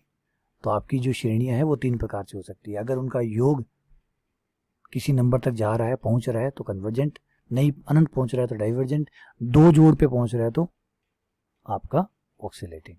तो ये 3 तरीके। हमें यहाँ पर यही चेक करना होगा इसमें कि कोई श्रेणी अभिसारी है या नहीं है, ये जांच करवाएगा हमसे, अभिसरण की जांच करवाएगा। तो अभिसरण की जांच करने के लिए हमारे पास कुछ मेन चीजें हैं जिसके आधार पर हम चेक कर सकते हैं, जिन्हें कन्वर्जेंट टेस्ट के नाम से जाना जाता है। पहला टेस्ट सबसे पहला है कि आपकी जो श्रेणी है उसका, आपकी श्रेणी एक बार लेते सिग्मा UN है, आपकी श्रेणी अनुक्रम से बनी हुई है। UN क्या है, अनुक्रम है, U1 U2 U3। Sigma UN क्या हो गया, U1 plus U2 plus U3 का जोड़ हो गया, तो जोड़ होते श्रेणी बन गई। बेटा भूल मत जाइएगा, U1 U2 U3 ये तो अनुक्रम के पद है, लेकिन U1 plus U2 plus U3 सबको जोड़ देते हैं तो श्रेणी बन जाती है। तो एक्चुअली श्रेणी अनुक्रम के अंदर ही घुसी हुई है, ऐसे मत सोचिएगा कि वो कुछ और है, ठीक है ना। तो आपकी जो अनुक्रम है, अनुक्रमों का योग ही तो श्रेणी है, तो आपका जो अनुक्रम है उसका nवां पद ले ले और अंतिमवां पद निकाले। nवां पद को अंतिमवां पद कैसे बनाएंगे, nवां पद लेके n टेंड्स टू इनफिनिट कर देंगे तो अंतिमवां पद हो जाएगा, लेकिन अंतिमवां पद यहाँ कुछ है नहीं, बाय डिफॉल्ट बोल रहा हूँ, बाय गलती से बोल रहा हूँ ये चीज़ कि भी अंतिमवां पद मतलब n टेंड्स टू इनफिनिट। अगर वो पद आप निकालते हैं और वो 0 नहीं आता है, 0 के अलावा कुछ भी आता है, तो आपकी जो श्रेणी है वो डाइवर्जेंट है, आपकी श्रेणी अपसारी है, डाइवर्जेंट है। एक टेस्ट तो ये है, लेकिन अगर 0 आ गया तो भैया कुछ और टेस्ट लगाइए। और कहें सर 0 आ गया तो हम बता नहीं सकते, कुछ भी हो सकता है, डाइवर्जेंट भी हो सकती है, अभी कन्वर्जेंट भी हो सकती है, दोलनी भी हो सकती है, बताना संभव नहीं है, ठीक है। ये आ जाता है तो बस, अगर ये हुआ तो ये होगा, ये नहीं हुआ तो भाई जाओ। जैसे ये है कि ये करवाओ, ये अगर आ गया तो ये मैं बता दूंगा आपको, और ये नहीं हुआ तो भाई जाओ। नंबर 2, दूसरा टेस्ट है आपका गुणोत्तर श्रेणी। गुणोत्तर श्रेणी, अगर आपका श्रेणी गुणोत्तर श्रेणी है इस तरीके से, ठीक है, अब आपका अगर जो श्रेणी है वो एक गुणोत्तर श्रेणी है तो वहाँ पे आपको r का मान देखना है। अगर r का मान मोड r जो है वो लेस देन 1 है तो श्रेणी अभिसारी है, कन्वर्जेंट है। लेकिन अगर r का मान 1 या 1 से बड़ा है तो अपसारी है, तो ये अपसारी है। ठीक है। तीसरा टेस्ट होता है आपको hyper harmonic series, hyper harmonic श्रेणी। अगर आपका क्वेश्चन इस श्रेणी से मैच करता है 1/1 की पावर p प्लस 1/2 की पावर p प्लस 1/3 की पावर p प्लस 1/4 की पावर p, अगर ये इससे मैच करता है, ऐसा मैच कर रहा है, तो p का मान पता करिए p कितना है। अगर p 1 से बड़ा है तो श्रेणी अभिसारी है, कन्वर्जेंट है। लेकिन अगर p का मान 1 या 1 से बराबर है तो अपसारी। ठीक है। चौथा टेस्ट जिसे डीएलम्बर्ट टेस्ट कहते हैं। डीएलम्बर्ट टेस्ट कहता है कि अगर तो जो डीएलम्बर्ट टेस्ट है उसमें आपको क्या करना होता है कि आपकी जो श्रेणी है, आपकी जो श्रेणी है और वो जो श्रेणी है u1 plus u2 plus u3 plus u4, उसमें जो nवां पद है वो nवां पद लीजिए। nवां पद मतलब आम पद, व्यापक पद। आम पद मतलब जिसमें आप n का मान 1 रखेंगे तो पहला, दूसरा, तीसरा, चौथा जो भी n का मान रखेंगे उसके हिसाब से बन जाएगा। वो जो आम पद है, वो जो आम आदमी है उसको ले लीजिए और उसके बट्टे में उसका अगला पद, उस आम आदमी का अगला आम आदमी, दोनों का अनुपात निकालिए। ये जो अनुपात आए, ये जो अनुपात आए, ये कितना आ रहा है उसको नाम दे दीजिए L। जितना भी है उसको एक बार नाम दे दीजिए L। अब ये L जो है ये निर्धारित करेगा कि ये जो आपकी श्रेणी है ये कैसी है। नंबर 1, अगर ये L का मान 1 से बड़ा आया है तो आपकी श्रेणी अभिसारी है, कन्वर्जेंट है। अगर ये L, जो भी L लगाया है उसको देख लीजिए, आया तो होगा कुछ ना, वो देखिए क्या वो 1 से बड़ा है। अनंत भी चल जाएगा, अनंत भी चल जाएगा, कोई प्रॉब्लम नहीं है। अनंत अलाउड है, अनंत अलाउड है। अगर आप सोचो सर अनंत आ गया तो बिल्कुल चला, अनंत है तो 1 से बड़ा है, 1 से बड़ा है तो अभिसारी, कोई दिक्कत नहीं, कोई भी प्रॉब्लम नहीं है। अच्छा, L अगर 1 से छोटा आ गया तो श्रेणी अपसारी है, मतलब डाइवर्जेंट है। ठीक है। तीसरा, तो सर अगर पूरा 1 आ गया तो पूरा 1 आ गया तो बेटा कहते हैं टेस्ट फेल हो गया। टेस्ट फेल हो गया मतलब ये टेस्ट बताने में असक्षम है कि श्रेणी क्या है। आपको किसी दूसरे टेस्ट को अप्लाई करना पड़ेगा, इस टेस्ट की रिपोर्ट काम नहीं कर रही है। समझ गए। तो L बराबर 1 पर ये टेस्ट फेल हो गया। तो जैसे ही टेस्ट फेल होता है फिर हम आगे जो उच्चतर टेस्ट है उनका इस्तेमाल करते हैं, जिसमें हमारा आता है Raabe test. Raabe test, Raabe test, Raabe test थोड़ा सा इसको आगे बढ़ाता है। अब आप क्या कीजिए, n इंटू वही आपका un/un प्लस 1 माइनस 1, ये कीजिए। जो भी आंसर है उसको L नाम दीजिए, जो भी आंसर है L दीजिए। देखिए L क्या है, L अगर 1 से बड़ा है तो उसी तरह डीएलम्बर्ट की तरह ही ये अभिसारी है, और L जो है अगर 1 से छोटा आता है तो ये अपसारी है, मतलब डाइवर्जेंट है। और L बराबर 1 आता है तो ये टेस्ट फेल है। L बराबर 1 पर ये टेस्ट फेल है। क्या है, टेस्ट फेल है, मतलब ये टेस्ट भी बताने में सक्षम नहीं है कि भाई श्रेणी कैसी है। तो ये टेस्ट जब फेल हो जाता है तो फिर हम अगले टेस्ट पे आते हैं जिसका नाम है गॉस टेस्ट। गॉस टेस्ट ये भी काफ़ी प्रभावशाली टेस्ट है, बहुत प्रभावशाली टेस्ट है ये टेस्ट होता है कि जो आपका nवां पद है और जो n+1वां पद है दोनों का अनुपात निकालिए। लेकिन इस बार लिमिट मत लगाइए, n टेंड्स टू इन्फिनिट मत लगाइए, बल्कि इसका विस्तार करिए। और विस्तार जो है वो आप इस तरीके से करेंगे, अल्फ़ा प्लस बीटा बटे 1/n की जो श्रेणी है उसके रूप में आप इसका विस्तार करेंगे। जो भी पावर है यहाँ पे कोई दिक्कत नहीं है, 2 power 3 power 4 power dash dash dash, इस तरीके से आप 1/n की श्रेणी के रूप में इसका विस्तार करेंगे। और यहाँ से आप अल्फ़ा का मान पहले पता करेंगे, अल्फ़ा क्या है। अल्फ़ा अगर 1 से बड़ा, ध्यान से सुनिए, अगर अल्फ़ा 1 से बड़ा है तो श्रेणी कन्वर्जेंट है, मतलब अभिसारी। लेकिन अल्फ़ा अगर 1 से छोटा है तो डाइवर्जेंट है। अब आपके दिमाग में फिर से वही आने लग गया होगा, इसका मतलब 1 आने पे टेस्ट फेल। नहीं बेटा, 1 आने पे टेस्ट फेल नहीं है, 1 आ सकता है, अलाउड है और आएगा ही। अलाउड करने से क्या मतलब है, वो तो आएगा ही आएगा, वो तो कुछ भी आ सकता है। तो अल्फ़ा 1 भी आ सकता है। अगर अल्फ़ा 1 आता है तो बागडोर चली जाएगी बीटा के हाथ में कि भैया बीटा अब तुम संभालो पारी को। फिर बीटा तय करेगा, अधिकार सारे बीटा के पास चले जाएंगे, बीटा तय करेगा कि क्या होगा। अगर बीटा का मान 1 से बड़ा है तो कन्वर्जेंट, लेकिन बीटा के हाथ में तब तक बागडोर नहीं आएगी जब तक पिता जिंदा है। जब तक इनके पिताजी जिंदा है आप ये बागडोर इन्हें बिल्कुल भी ना दें। ध्यान से सुनिए बेटा, बीटा है ना, बेटा, बीटा मतलब बेटा, बेटे के पास पावर कब आती है? जब पिताजी गुजर जाते हैं, पिताजी खुद अपने हाथ से उसे अधिकार संभाल देते हैं कि बेटा तू अब तू चला, मैं तो थक गया, है ना, मेरी उम्र हो गई। तो जब तक अल्फ़ा 1 से बड़ा है, अल्फ़ा 1 से छोटा है, तो अल्फ़ा ही तय करेगा कि क्या होगा क्या नहीं होगा। लेकिन अल्फ़ा 1 हो गया मतलब वो रिटायर हो गया, रिटायर हो गया तो पावर चलेगी बीटा के पास, बेटे के पास। अब बेटा तय करेगा कि श्रेणी क्या होगी। लेकिन जब तक अल्फ़ा 1 से बड़ा है, अल्फ़ा 1 से छोटा, तो बीटा बेटे से पूछने की जरूरत नहीं है। पिता से पूछिए, पिता की हाँ में हाँ, पिता की ना से ना। लेकिन अगर अल्फ़ा 1 हो जाता है, जिसे हम रिटायरमेंट कह रहे हैं, अगर पिताजी रिटायरमेंट हो गए हैं और उन्होंने त्याग दिया है अपना सारा काम, तो आप फिर पुत्र के पास जाइए, अगला निर्णय पुत्र लेगा। क्लियर हुआ? ये है गॉस टेस्ट। तो गॉस टेस्ट काफ़ी प्रभावी टेस्ट है, यहाँ पे लिमिट नहीं लगाई है, ध्यान रखिएगा बेटा, लिमिट हमने नहीं लगाई है, गॉस टेस्ट है। अब आप इन टेस्ट से देख सकते हैं। अच्छा, क्या टेस्ट इतने ही है? ना जी, इतने टेस्ट नहीं, टेस्टों की संख्या तो और भी ज़्यादा है, 5, 7, 8 और भी टेस्ट है। लेकिन हम क्या करते हैं कि एक टेस्ट से किसी भी श्रेणी को, जितनी भी श्रेणियाँ हैं उनको एक टेस्ट से नहीं जांचा जा सकता। किसी में कोई टेस्ट लगता है, किसी में कोई टेस्ट लगता है, किसी में कोई टेस्ट लगता है, हर कोई अलग अलग टेस्ट से निकलती है। ठीक है, हो सकता है 2-3 क्वेश्चन में गॉस काम कर जाए, किसी में राबे काम कर जाए, किसी में डीएलएम भट्ट काम कर जाए। इस तरीके से हमें कई टेस्ट लगा लगा के देखने पड़ते हैं कि कौन सा इसके लिए। जैसे दवाइयाँ होती है ना बीमारी में, डॉक्टर क्या करता है, पहले पूछता है आपसे, फिर वो दवाई देता है, वो नहीं काम करती दूसरी देता है। तो ऐसे ही होता है टेस्टों में भी, इन टेस्ट में भी ऐसे ही आपको लगा लगा के देखना है। तो जो प्रमुख टेस्ट है ये मैंने आपके सामने लिखे। एक प्रमुख टेस्ट और है, बहुत प्रभावशाली है, वो भी बहुत ज़बरदस्त है, जिसको हम कहते हैं कोशिका एनवा मूल परीक्षण। कोशिका एनवा मूल परीक्षण, कोशिका एनवा मूल परीक्षण है कि जो आपका एनवा पद है उसकी पावर 1/n निकालिए। जो भी आंसर है, सपोज कीजिए वो एल आया, एल को आप देखिए कि एल क्या आया। अगर एल 1 से छोटा है, इस बार उल्टा है बेटा, कोशी वाले में उल्टा होता है। एल अगर 1 से छोटा आता है तो अभिसारी, एल अगर 1 से बड़ा आता है तो अपसारी। उल्टा है इसमें, एल 1 से छोटे होने पर अभिसारी है, 1 से बड़े होने पर अपसारी है। और एल बराबर 1 पे वैसे ही है जैसा हमेशा होता है, टेस्ट फेल।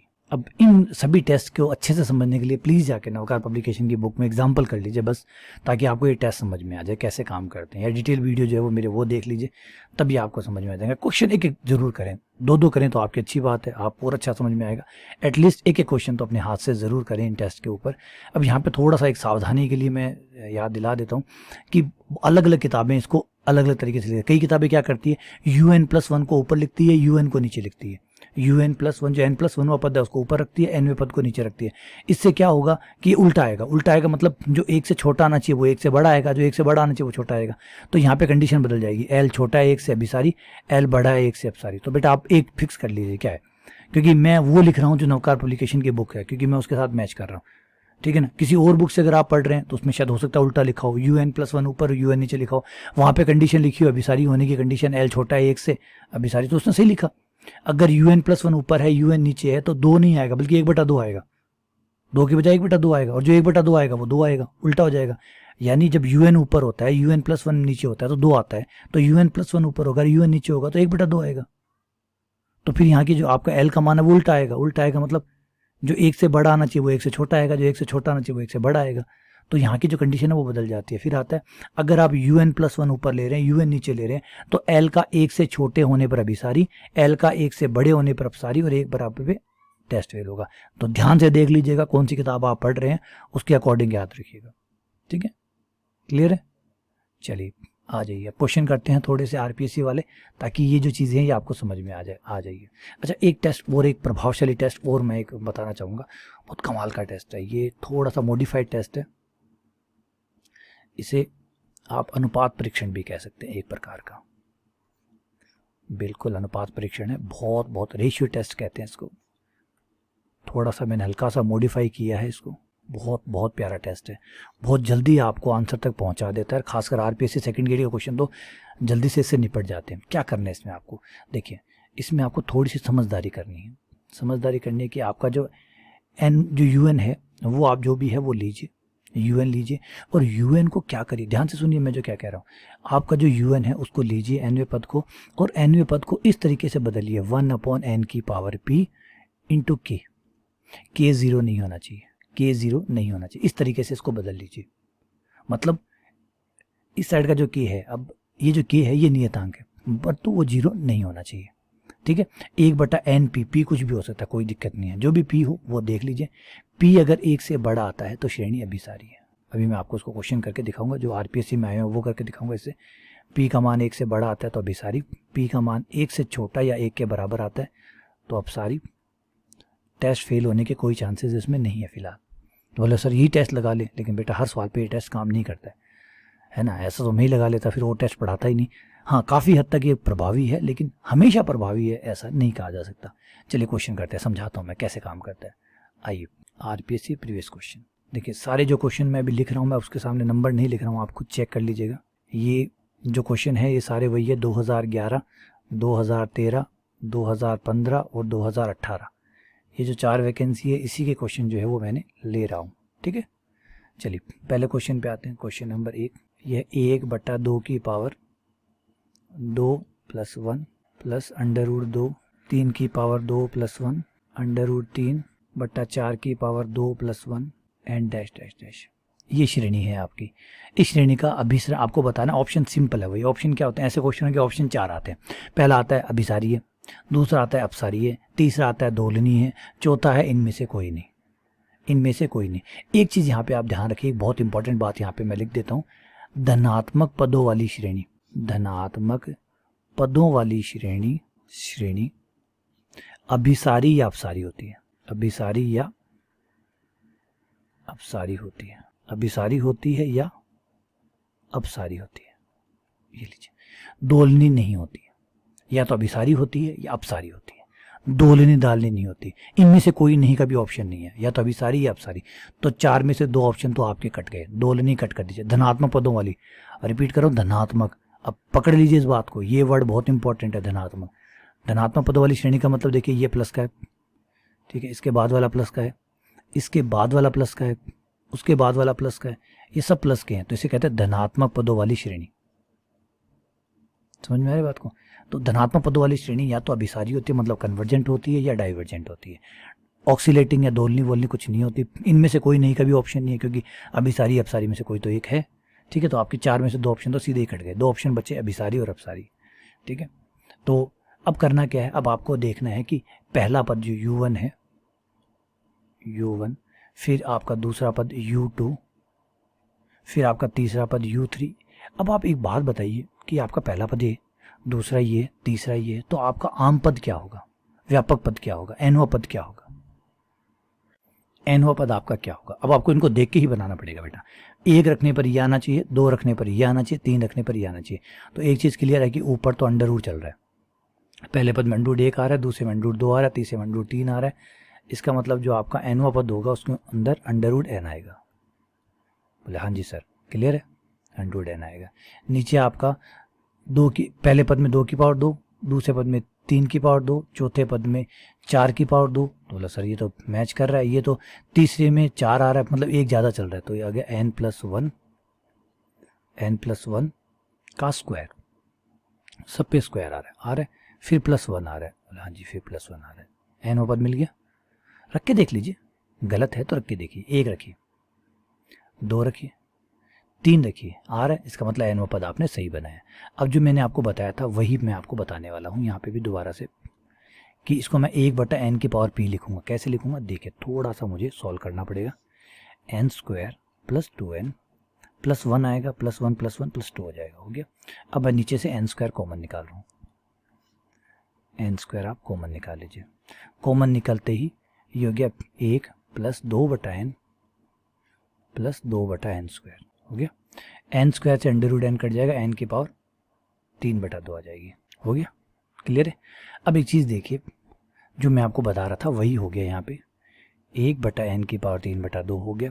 और ये वाला जो पद है, ये जो साथ में बचा हुआ है, ये संख्या बन जाएगा। जैसे आप n का मान यहाँ रख देते हैं अगर इतने से हिस्से में, तो ये आ जाता है 1 + 0 + 0, ये 1 आ गया। तो आपका ये हो गया 1 की पावर 1/n की पावर 3/2 आ गया, बन गया आपका। जो मैंने कहा था ये k × 1/n की पावर, 1/n की पावर जो है उसको अलग रख लीजिए, बाकी जो है वो 0 नहीं आना चाहिए। अगर आप 0 आ रहा है इसका मतलब है कुछ n आपने छोड़ दिया, कोई n कॉमन और निकल सकता था, कुछ और सॉल्व हो सकता था, वो आपने नहीं किया, तो प्लीज़ और सॉल्व करें, ठीक है। आगे अब यहाँ p का मान कितना है, p का मान है 3/2, एन की जो पावर होगी वो पी होगी। 3/2 है मतलब 1 से बड़ा है, 1 से बड़ा है यानी श्रेणी अभिसारी है, श्रेणी अभिसारी है। ये आपका आंसर आ गया। तो ये क्वेश्चन इस तरीके से आराम से बड़ी खुशी खुशी सॉल्व हो गया। चलिए और ट्राई करते हैं, एक दूसरा क्वेश्चन लेते हैं। मैं फिर से याद दिला देता हूँ, सारे के सारे क्वेश्चन आरपीएससी में आए हुए हैं वही मैं ले रहा हूँ, मेरी तरफ से एक भी क्वेश्चन ये ऐड नहीं कर रहा हूँ। क्वेश्चन 2011, 13, 15 और 18 के, ठीक है। अब इस श्रेणी के बारे में पता करिए। तो इस श्रेणी के बारे में भैया पता करने का एनवा पद बनाइए, फिर पता होगा। U1 सॉरी, आपका U1, U3 and dash dash. अब आपका UN जो है वो बना लीजिए। पहला पद आया 1/1 गुणा 2, डॉट नहीं है, डॉट का मतलब गुणा है। 1/1 गुणा 2, 2 यानी ऊपर का देखें तो ऊपर पहले पद में 1 आ रहा है, दूसरे पद में 2 आ रहा है, तीसरे पद में 3 आ रहा है, तो nवें पद में n आएगा, ठीक है। नीचे 1, 3, 5, पहले पद में 1, दूसरे पद में 3, तीसरे पद में 5, डैश डैश डैश आ रहा है। ये समांतर श्रेणी है और समांतर श्रेणी का nवां पद होता है a + n-1 into D. a का मान 1, d का मान 2, d का मान 2, ब्रैकेट खोल के सॉल्व करेंगे तो 2n-1 आ जाएगा। तो ये 2n-1 आ गया। और ये क्या है, ये 1 आता है तो यहाँ 2 आता है, 3 आता है तो 4 आता है, 5 आता है तो 6 आता है, तो अगला एक कदम आगे आता है। तो 1 जोड़ दीजिए, ये आ गया 2n। 2n-1 में 1 जोड़ेंगे तो 2n आ जाएगा। अब बन गया। हो सकता है गलत बना हो आपका, सही बना हो, जो भी हो चेक कर लीजिए। n का मान 1 रख के देखिए, n का मान 1 रखने पर पहला आ रहा नहीं आ रहा। n के मान 2 पर चेक करना ज़रूरी है, क्योंकि आपने बनाते टाइम हो सकता है गलत बना दिया हो, लेकिन गलत वेरीफाई करने के बाद अगर सही पाया गया तो फिर सही है, फिर हमने गलत नहीं बनाया, और गलत होगा तो पकड़ा जाएगा। ये लीजिए, n का मान 1, n का मान 2, n का मान 3, मान रखा, बन गया आपका, ये UN बन गया। n से n आपका कट रहा है तो काट दीजिए, n से n कट गया, ये आ गया 2। कोई ना, आप n कॉमन निकाल लीजिए, n कॉमन निकाल लिया, ये 2 है, इसको यहाँ रहने दीजिए, 2 - 1/n। और वो अभी जो हमने टेस्ट की बात की थी वो आपका लग जाएगा 1/n इंटू 1 यहाँ पे अगर n का मान मैं अनंत रख दूं तो 2 - 0, 2, 2 गुणा 2 4, ये 1/4 हो गया। कोई दिक्कत नहीं, 0 नहीं आना चाहिए। 0 अनंत तो देखो, अनंत तो नंबर ही नहीं है, तो अनंत तो होना नहीं चाहिए, 0 या अनंत नहीं आना चाहिए। तो कोई भी नंबर है, हमें कोई दिक्कत नहीं, आ गया।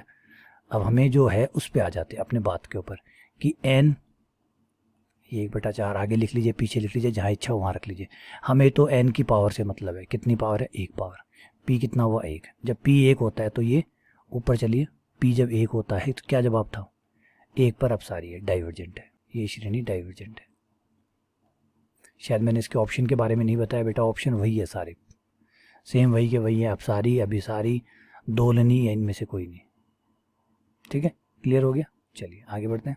अगला क्वेश्चन नंबर 3, कई ऑप्शन दिए गए, इनमें से ये बताना है कि कौन सी सीरीज जो है वो कन्वर्जेंट है, कौन सी सीरीज कन्वर्जेंट है। सबसे पहला ऑप्शन है, इस बार थोड़ा सा ज़्यादा परेशान करने वाला क्वेश्चन दिया है, 4 ऑप्शन में दे दिए और पूछा है कि कौन सी सीरीज़ कन्वर्जेंट है। और ऑब्वियसली बात है, मुझे लगता है कि पहली सीरीज़ तो नहीं देगा, क्योंकि एग्ज़ाम वाले चाहता है कि भाई कम से कम आप इसमें थोड़ा सा टाइम तो ख़राब करो, जिससे आता भी हो वो भी टाइम तो ख़राब करे थोड़ा सा। तो क्या करते हैं, पहले ऑप्शन को गलत देते हैं, दूसरे को गलत देते हैं, तीसरे को गलत देते हैं, जाके चौथा या तीसरा या चौथा ऑप्शन जाके सही बनाते हैं। जब ऐसे तो चेक करने वाला थोड़ा सा खुले दिमाग से सोचेगा। जब होता है ना कि इनमें से कौन सा सत्य है, तो अधिकतर क्या होता है, पहला दूसरा सत्य नहीं पाया जाता, वो तीसरा या चौथा ही सत्य पाया जाता है। ज़्यादातर ऐसा तो नहीं है कि वो भी कई बार रिवर्स गेम खेल जाए, तो बच्चा सोचेगा कि पहला से चेक नहीं करेगा, वो चौथे से चेक करेगा। तो एक काम करते हैं, पहला ही सही डाल देते हैं, ज़्यादा दिमाग लगा, डेढ़ शाना हो तो फंस जाए। वो डिपेंड करता है ना, दोनों तरीके से ये बात बैठती है। कई बार पेपर बनाने वाला भी शाना का डेढ़ शाना हो, वो पहला ही ऑप्शन सही डाल दे, बाकी गलत डाल दे। जिसने सीधा चेक किया वो पहले बार में हो गया, और जो नीचे से चेक करता हुआ आ रहा है वो बेचारा फर्स्ट पे पहुंचा रहे, यार क्या क्या पहले ही चेक कर लेते। खेल है भाई, दिमाग का खेल है। चलिए, इसका एनवा पद हमें बना के दिया हुआ है, टेंशन ही नहीं है कोई, भाई साहब ने एनवा पद हमें बना के ही दिया हुआ है। तो इसमें क्या है, इसमें आप कहेंगे सर मैं दिखाता हूँ आपको, थोड़ा सा गलत करके दिखाता हूँ ताकि आपको सही समझ में आए। √n में कॉमन निकालूंगा, कॉमन आ जाएगा, ये हो जाएगा 1 + 1/n। अब अगर n का मान अनंत रखूँ और अलग अलग करूँ तो बेटा नहीं होगा। क्यों नहीं होगा, आइए समझाता हूँ। ये रहा 1/√n इंटू, अब अगर आप n का मान अनंत रखते हैं तो ये देखिए ये हो जाएगा 1/अनंत 0, 0 + 1, 1, 1 - 1, 0, 1/0 अनंत। मैंने पहले कहा था कि भाई 0 नहीं आना चाहिए, अनंत नहीं आना चाहिए। तो ये अगर आ रहा है इसका मतलब आपने पूरा सॉल्व नहीं किया, थोड़ा सा और सॉल्व कीजिए। तो सर और सॉल्व क्या करें, चिन्ह बदल के ऊपर नीचे से गुणा कर दीजिए, चिन्ह बदल के ऊपर नीचे से गुणा कर दीजिए, फिर आप देखिए थोड़ा सॉल्व हो जाएगा। चिन्ह बदल के प्लस से गुणा करेंगे तो ऊपर आ जाएगा 1 + 1/n +1 बट्टे नीचे आ जाएगा a² - b², जिससे 1 से 1 कट जाएगा, 1/n आ जाएगा। ठीक है, ये से काट दीजिए, n की पावर माइनस की आधी हो जाएगी, देखिए।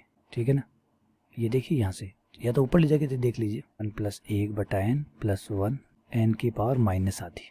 अब देखिए p का मान कितना है, p का मान आया -1/2। बेटा ये तो अब 2 हो चुका है, ये 2 हो चुका है, कंफ्यूज मत होइएगा, ये 2 हो चुका है। अब ये लीजिए रख देता हूँ, अगर n का मान अंत रखूँगा तो 1/n 0, ये 1 आ जाएगा, 1 + 1 2, ये 2 हो चुका है। ठीक है ना, तो p का मान -1/2 आया, -1/2 1 से छोटा है, 1 से छोटा होने पर श्रेणी अपसारी होती है, 1 से छोटा और 1 के बराबर भी होता तो भी अपसारी होती, तो ये अपसारी है। तो पहला ऑप्शन गलत है। तो जैसे मैंने बताया था कि पहला ऑप्शन तो 99% चांसेस था कि गलत ही होता है ना। बस मैंने कहा था 1.5 क्षण, अगर एग्जामिनर वो 1.5 क्षण होता तो बात अलग है, बाकी तो यही करेगा कि दूसरा या तीसरा ऑप्शन ही सही देगा, दूसरा या तीसरा ऑप्शन जो है वो सही देगा, पहले ऑप्शन सही बिल्कुल भी चांसेस ही नहीं बनते यार कि सही दे। इसका जो सेकंड ऑप्शन है वो देखिए, ये रहा। अब इसको चेक कीजिए, देखिए साइंस से तो डरने की जरूरत ही नहीं है, साइंस से बिल्कुल भी ना डरिए, बेचारा कहाँ तक जाएगा, कहाँ तक जाएगा। एक कछुआ, उसको भागने दीजिए, भाग भाई तू भाग, और आपके पास मान लीजिए बुलेट है, रॉयल इनफील्ड है ना, और आप कछुए को कह रहे हो भाग भाई, तो आराम से 8 घंटे 9 घंटे खाना वाना खा के सो पी के आप उठिए, बुलेट को चलाइए, 10 मिनट में आप वहाँ पहुँच जाएंगे। क्यों? क्योंकि आपको पता है कहाँ तक जा सकता है बेचारा। तो साइन की आपने एन का मान बढ़ाया, एन का मान बढ़ाने मतलब कौन बढ़ा, लेकिन साइन की प्रॉब्लम ये है कि वो 1 को पार ही नहीं कर सकता, 1 को पार ही नहीं कर सकता। तो इस बेचारे को चलने से अच्छा है तो एक काम करके, भैया तू देख, तू पूरा दुख पाएगा, तू 1 किलोमीटर तक नहीं जा सकता, मैं तो एक काम करता हूँ, तुझे 1 किलोमीटर ऐसे दे देता हूँ, चल भाग, इससे बड़ी श्रेणी बना दे, ले इससे बड़ी श्रेणी बना दी, ये ले खुश रहे, बात खत्म। तो कभी कभी एक तक पहुंचने में तेरी एड़ी चोटी का जोड़ लग जाएगा, 1 को कभी पार नहीं कर पाएगा, चल मैं तुझे सीधा ही 1 दे देता हूँ, बात खत्म, इससे बड़ी श्रेणी बन गई। अब इसकी बड़ी श्रेणी जो बनी है उसमें p का मान देख लीजिए 2 है जो कि 1 से बड़ा है, यानी श्रेणी अभिसारी है। अब बड़ी श्रेणी अभिसारी है, यानी बड़ी जो श्रेणी है जो से बड़ी है उसका जोड़ संभव है, अभिसारी है मतलब जोड़ संभव है। तो सोचिए, जब बड़ी वाली श्रेणी का जोड़ संभव है, उसका जोड़ मान लीजिए 500 आया, तो इसका तो 500 से कम ही आएगा, तो मतलब जोड़ आएगा इसका भी, तो इसका मतलब ये भी क्या हुआ, अभिसारी। ऑप्शन नंबर 2 सही है, जो अभिसारी पूछा था सेकंड श्रेणी अभिसारी है। बात समझे आप, इससे बड़ी बनाई और वो अभिसारी है, मतलब उसका जोड़ हो सकता है, अभिसारी मतलब जोड़ किया जा सकता है, बड़ी वाली का जोड़ हो पा रहा है, बड़ी वाली का जोड़ हो पा रहा है, तो छोटी वाली का तो होके ही रहना भाई, बड़ी का हो रहा है, छोटी का नहीं होगा क्या, बताइए। समझिए, मेरे बड़े भाई साहब 50 साल के हैं, तो मेरे बड़े भाई साहब 50 साल के हैं, तो ऑब्वियसली बात है कि मैं 50 से नीचे ही होऊंगा, सीधी सी बात है। जब बड़ा बता रहे हो, बड़ा बोल रहे हो, उसकी पूरी स्थिति बता रहे हो, मैं उससे छोटा हूं तो उससे ऊपर तो जा ही नहीं सकता, तो वो भी सारी उसका जोड़ संभव है, तो मेरा भी जोड़ संभव है, मैं तो छोटा हूं। ठीक है, क्लियर हुआ, आई समझ बात। अगला क्वेश्चन देखिए, क्वेश्चन नंबर 4। क्वेश्चन नंबर 4 में कहा गया कि एक अनुक्रम है an और एक अनुक्रम है bn, an a पर अभिसरप्त होता है, an a पर अभिसरप्त होता है, bn b पर अभिसरप्त होता है। तो बताइए कि ये एक सीक्वेंस है, ये कहाँ अभिसरप्त होगा। Limit n tends to infinite a1 bn a2 bn-1 and dash dash dash dash an b1 बटे n। कुछ याद आ रहा है इसको देख के, ये क्या था, ये था सीज़ेरो थ्योरम। सीज़ेरो थ्योरम कहती है कि अगर an a पे जाता है, bn b पे जाता है, और हम इनके क्रॉस गुना करते हैं, क्रॉस गुना मतलब रिवर्स क्रॉस मल्टीप्लाई करते हैं, इसका पहला उसका लास्ट, इसका सेकंड इसका सेकंड लास्ट, इसका थर्ड इसका थर्ड लास्ट, इस तरीके से जोड़ के n का भाग दे के लिमिट, ऐसा सीक्वेंस अगर बनाए तो ये जो सीक्वेंस है इसकी जो लिमिट होगी वो होगी आपकी a इंटू बी, इन दोनों की जो लिमिट है उसका गुणनफल होगा। सीज़ेरो थ्योरम देख लीजिए, मैंने कहा था डायरेक्ट पूछता है इसके ऊपर, दोबारा भी पूछा जा सकता है सीज़ेरो थ्योरम, और अगली बार हो सकता है कि सीधा थ्योरम ना पूछ के क्वेश्चन डाल दे, बिल्कुल हाँ जी क्वेश्चन डाल सकता है। कैसे, आइए समझाता हूँ। एक एग्जाम्पल यहाँ बनता है प्यारा सा, वो मैं ज़रूर ऐड करना चाहूँगा। देखिए क्वेश्चन आया हुआ नहीं है ये जो भी मैं करवा रहा हूँ, ये एग्जाम्पल है एक। Limit n tends to infinite 1 + 1/n की power n into 1 plus 1 plus 1 बटा n-1 की पावर n-1 इंटू 2 की power 1/2 plus dash dash dash 2 into n की पावर 1 बटे n। अब इसका बताइए कि लिमिट क्या होगी। तो ध्यान से देखिए, इसमें भी आप देखेंगे एक चीज़, एक अनुक्रम है जो कि उल्टा चल रहा है। उसमें देखिए n का मान कम होता जा रहा है, ये देखिए इसमें n का मान कम होता जा रहा है। यहाँ ये आपका जो है an है, मान लीजिए ये an-1 है, ये an-2 है, और लास्ट में आते आते आपका a1 आ गया। ठीक है, तो आपका an क्या हुआ, an हुआ आपका 1 प्लस 1 बटा n की पावर n, ये आपका an हुआ। चलिए bn का बता देते हैं, bn उल्टा चलेगा, bn उल्टा चलेगा। अगर ये an आया तो यहाँ b1 आएगा शुरुआत में, ये आपका b1 है, ये आपका b2 है, ये आपका b3 b4 और ये bn, लास्ट में आपको bn मिलेगा। तो bn कितना हुआ आपका n की पावर 1 बटा n। अब आप देख पा रहे हैं कि उल्टा चल रहा है, इसका an तो इसका इस an, इसका लास्ट तो इसका b1 फर्स्ट, फिर second last, third last, dash dash इस तरीके से चल रहा है। तो C0 थ्योरम होगी। अब आप इनको दोनों की लिमिट निकाल लीजिए, दोनों की गुणा कर दीजिए, वही आपका आंसर होगा। हुआ, चलिए यहाँ लिमिट निकाल लेते हैं। Limit n tends to infinite an, इसकी लिमिट कितनी होती है 1 प्लस 1 बटा n, फॉर्मूला है किसका e का। अच्छा, इसकी लिमिट निकाल लीजिए, इसकी लिमिट हम पहले निकाल चुके हैं, याद भी रख लीजिएगा, बड़ा कमाल की लिमिट है। n की पावर 1 बटा n बराबर होता है 1, ये 1 हुआ। तो आपका आंसर कितना आएगा AB, तो आपका आंसर होगा AB, दोनों की लिमिट का गुणनफल, और AB आपका हुआ e इंटू 1 यानी E, इसका आंसर होगा E। तो ये है C0 थ्योरम पे। अगली बार हो सकता है घुमा के क्वेश्चन बनाए भाई, सीधा फॉर्मूला नहीं बनाए, लेकिन सेकंड ग्रेड में नहीं लगता कि ज़्यादा घुमाता है फिर आता है, सीधा सीधा क्वेश्चन ही चलाता है। हाँ, फर्स्ट ग्रेड के हिसाब से बात करें तो थोड़ा सा उसी को सीधा फॉर्मूला देने के बजाय थोड़ा सा मान दे के पूछ लेता है, बस एक कदम आगे ले जाता है ताकि थोड़ा टफ हो जाए। चलिए अगले क्वेश्चन पे आते हैं। 2 की पावर 2 बटा 1 की पावर 2 माइनस, ये सीधा डॉक्टर गोखरू वाली बुक का क्वेश्चन है, और अधिकतर क्वेश्चन डॉक्टर गोखरू की बुक के ही हैं, ये सच्ची बता रहा हूँ। आप जाके देख लीजिए, अगर सेम टू सेम नहीं है तो बिल्कुल से मिलता जुलता आपको क्वेश्चन वहाँ पे बुक में एग्जाम्पल में या प्रश्नावली में मिल जाएगा। एंड डैश डैश डैश, इसने बड़ी ही पेचीदा श्रेणी बनाई है भैया इस बार, बताइए श्रेणी कैसी है। तो ये आप अगर जो मैंने बताया डॉक्टर गोखरू वाली बुक को अगर आप निकालेंगे, उसमें देखेंगे तो उसमें जैसे ही आप डी प्रश्नावली पे जाएंगे, ABCD प्रश्नावली पे जब जाएंगे तो डी के अंदर ये चौथा या पांचवा सवाल है। सेकंड जो अनंत श्रेणी वाला चैप्टर है, चैप्टर नंबर 2, और बुक का नाम है थ्योरी ऑफ कन्वर्जेंस, अभिसरण सिद्धांत। उस अभिसरण सिद्धांत की जो दूसरी प्रश्नावली है वो है इनफाइनाइट सीरीज, मतलब अनंत श्रेणियाँ। उस अनंत श्रेणी के अंदर जब आप डी प्रश्नावली के अंदर जाएंगे, जिसमें चौथा या पांचवा क्वेश्चन यही है, तो एक्चुअली इसके तो आंसर तक याद है कहीं क्योंकि वो निकालते हैं बार बार, तो आपको याद हो जाते हैं, तो आंसर तक याद रहते हैं, तो उसका भी फायदा आपको मिलता ही है। ये आपका हो गया U1, U2, U3। अब आप UN देखिए क्या बनेगा। पहले पद में भैया 2 की पावर 2 आ रहा है, मतलब n+1 की पावर n+1, मतलब एक ज़्यादा आ रहा है, एक रखते तो 2 आ रहा है, तो n रखेंगे तो n+1 आएगा, पावर में भी n+1 आएगा, बट्टा नीचे 1 की पावर 2 है यानी n की पावर n+1 है, माइनस n+1 बटा n की पावर -n। चेक कर लीजिए सही है गलत है। n का मान 1 रख के देखिए, n का मान 2 रख के देखिए, n का मान 3 रख के देखिए। अब आप कहेंगे सर ये n पद बनाना बहुत मुश्किल है। बेटा मुश्किल चीज़ें सिर्फ प्रैक्टिस से आसान होती है, अभ्यास करिए आसान हो जाएगा। क्रिकेट खेलना भी बहुत मुश्किल है, पहले दिन ही आ गया था क्या? नहीं आया था, बहुत मेहनत की थी आपने, सुबह उठ के भागे हो, दौड़े हो, खेले हो, बहुत कुछ चाहिए होता है तब जाके क्रिकेट आता है। तो कोई चीज़ आसान तो रही नहीं है, किसी दिन कोई चीज़ आसान नहीं रही है, और अभ्यास से ही वो आसान हुई है। तो चलिए ये आ गया। अब यहाँ पे मैं जो है बाकी टेस्ट बेहतर काम नहीं करेंगे, लेकिन कोशी टेस्ट यहाँ पे ज़बरदस्त काम करेगा। कोशी भाई, कोशी को याद कीजिए, कोशी टेस्ट को याद कीजिए, कोशी का एनवा मूल परीक्षण। अब आप यहाँ सोचेंगे सर ये आपको कैसे पता चला? बेटा मैंने खूब अभ्यास किया हुआ इसलिए पता चला, क्योंकि कोई दूसरा उपाय है ही नहीं। कौन सा कहाँ क्या लगेगा ये जादू नहीं है, ये अभ्यास है, ठीक है ना। जो जादूगर कर सकता है वो मैं नहीं कर सकता। क्यों? क्योंकि अभ्यास उसने किया है, तो जिसने अभ्यास किया है उसी को उसका फ़ायदा मिलता है, ठीक है ना। अब जादूगर अपने बच्चे को भी अगर वो सिखाना चाहे तो उसे भी अभ्यास करवाना ही पड़ेगा। हो सकता है कि जादूगर का बेटा है, उसे तो अभ्यास करना ही नहीं पड़ेगा। मानते हैं आप इस बात को? तो आप कहेंगे नहीं मानते सर, क्योंकि चाहे जादूगर का बेटा हो चाहे सचिन तेंदुलकर का बेटा हो, अपने हिस्से की मेहनत खुद से ही करनी पड़ती है।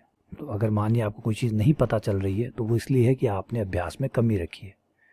अभ्यास पूरा करिए, कमी दूर हो जाएगी। एन से एन कट गया, कट गया, कोई बात नहीं, मज़ेदार हो गया। अब थोड़ा सा हल्का सा सॉल्व करने की जरूरत है, आपका काम रेडी हो जाएगा। पावर -1 बची तो इसको आप नीचे लिख सकते हैं, 1 बटा, क्योंकि पावर माइनस होती है तो नीचे आ जाता है। तो यहाँ मैं n की पावर n+1 दोनों की पावर है, दोनों को एक साथ लिख लेता हूँ। तो ये जाएगा 1 + 1 बटा n की पावर n+1 माइनस इसको भी अलग अलग करके 1 + 1 बटा n। ठीक है, कर दिया अलग अलग। देखिए दोनों की पावर एक जैसी है तो पावर एक साथ लिख ली, अंदर लिखा तो अलग अलग कर दिया n को, तो n से n कट गया, 1 आ गया, 1 बटा n आ गया। ठीक है, चलिए बढ़िया है। n टेंड्स टू अनंत, थोड़ा सा और हल्का सा सॉल्व करना है। 1 + 1 बटा n की पावर n इंटू 1 पावर को अलग कर दिया, n पावर को अलग कर दिया। और अगर आप सोचें कि ऐसा क्यों किया तो कूटनीति का हिस्सा है ना। कूटनीति बिना तो काम कैसे चलेगा। ऐसी कूटनीति क्यों की गई, इसलिए की गई कि ये जो है ये ई का फॉर्मूला है, ये हमारा ई बन जाएगा, खुशी खुशी बन गया। और यहाँ जब रखेंगे तो a + 0 हो जाएगा, और ये आपका हो जाएगा a + 0, ये हो जाएगा 1 बटा e-1। कितना आया वो भी देखते हैं। ई का मान होता है लगभग 2.7, उसमें से 1 घटाया, ये हो गया आपका 1.7। अब 1.7 में 1 का भाग देंगे, ठीक है, ऊपर दशमलव हटा देते हैं, ऊपर 10 लगा देते हैं, 10 बटा 17। 10 में 17 का भाग देंगे, कितना आएगा, ऑब्वियसली बात है 10 छोटा है 17 बड़ा है, तो अगर छोटे में बड़े का भाग लगता है तो 1 से कम ही आता है, तो आंसर है 1 से कम। 1 से कम आता है तो श्रेणी अभिसारी होती है। अभिसारी कैसे कह दिया सर, 1 से कम पे तो अपसारी होती है ना। लेकिन बेटे टेस्ट कौन सा लगाया, कोशी टेस्ट, तो कोशी टेस्ट ही बताएगा ना कि क्या होता है। जब आपने टेस्ट कोशी लगाया है तो कोशी ही बताएगा कि क्या होता है। और कोशी ने क्या बताया था आपको, ऊपर चलिए, कोशी ने क्या बताया था, ये रहा। कोशी ने कहा था अगर 1 से कम आता है तो अभिसारी, और 1 से ज़्यादा पर अपसारी। तो 1 से कम आया ना तो अभिसारी होगा, है ना। डीएलएम्बर टेस्ट लगाते उसका रिजल्ट आता तो डीएलएम्बर बताता है कि 1 से, अगर डीएलएम्बर टेस्ट लगा रहे हैं फिर 1 से ज़्यादा आ रहा है तो अभिसारी है। लेकिन कोशी लगाया तो कोशी बताएगा, है ना। टेस्ट आप कोशी वाला लगा रहे हैं, नतीजा आप डीएलएम्बर वाला लगा रहे हैं, ऐसा नहीं चलेगा। जो टेस्ट लगेगा परिणाम भी वही बताएगा। क्लियर हो गया। चलिए आगे बढ़ते हैं। Question number 6। क्वेश्चन नंबर 6 जो है वो है कि अनुक्रम का है। ये ध्यान रखिए बेटा, अनुक्रम का आने के बाद में अलग हो जाता है। ये डीएलएम्बर बलम्बर है ना, ये सब, ये बटर वो बटर, ये बट तब काम करता है जब श्रेणी होती है। श्रेणी के, अगर श्रेणी नहीं अनुक्रम है तो अनुक्रम में सिर्फ आपके पास कौन से, कोशी का प्रथम टेस्ट, कोशी का सेकंड टेस्ट और सीज़ेरो थ्योरम और वो लिमिट निकालने वाले कंसेप्ट है आपके पास। भूल मत जाइएगा, भूल मत जाना। सीक्वेंस का अलग हिसाब किताब है, सीरीज का अलग हिसाब किताब है। तो ये क्वेश्चन सीक्वेंस का है और इसे मिक्स करके आते हैं और फिर खिलवाड़ करते हैं हमारे साथ में। तो इस खिलवाड़ का ध्यान रखिएगा। अब ये है, बताइए कि ये जो अनुक्रम है, अनुक्रम है क्या है ये, अपसारी अभिसारी दोलनीय, इनमें से कोई नहीं। तो अनुक्रम में आपके पास ये टेस्ट वेस्ट, ये वाले टेस्ट नहीं है। डीएलएम्बर है ये वाले जो ऊपर वाले बताए हैं ये श्रेणियों के हैं, अनुक्रम के नहीं है। ध्यान रखना बेटा, यहाँ पे आपको सीधी लिमिट निकालनी पड़ती है, सीधी डायरेक्ट। और वो अगर आ गई तो अभिसारी, नहीं है अनंत आई तो अपसारी, दो लिमिट आई अलग अलग आ रही है तो फिर दोलनी, है ना। अनुक्रम में आप सीधा तोड़ा मारते हैं, सीधा। अनुक्रम में क्या करते हैं, बोली मेरे साथ, अनुक्रम में क्या करते हैं, सीधा तोड़ा मारते हैं, सीधा। क्या करते हैं बेटा, सीधा तोड़ा मारते हैं। क्या करते हैं, सीधा तोड़ा मारते हैं। टेस्ट वेस्ट आपके पास ज़्यादा कुछ होता नहीं है, सिवाय 2-3 टेस्ट है, लेकिन वो भी ज़्यादा कारगर नहीं होते, इक्के दुक्के क्वेश्चनों पे काम करते हैं। बाकी सीधा ही हथौड़ा मारना पड़ता है। लिमिट निकल गई, इकलौती निकल गई तो अभिसारी, अनंत निकली तो अपसारी, 2 निकली या 2 से ज़्यादा निकली तो दोली। अगर मैं यहाँ पे अनंत रखूँ तो पता क्या हो जाएगा, अनंत प्लस 1 अनंत माइनस अनंत, अनंत माइनस अनंत हम कुछ नहीं कह सकते। इसलिए अभी इसको थोड़ा सा और हल करने की आवश्यकता है। कैसे हल होगा, चिन्ह चेंज करके ऊपर नीचे से गुणा करने पर। ज़्यादातर यही हथियार काम करता है अंडर रूट वालों पे, जिसे कहते हैं परिमेयकरण के नाम से भी जाना जाता है। तो ये आपने चिन्ह बदल के भाई साहबों को ऊपर नीचे से गुणा कर दिया, क्योंकि प्रॉब्लम थी माइनस का चिन्ह, प्रॉब्लम थी माइनस का चिन्ह।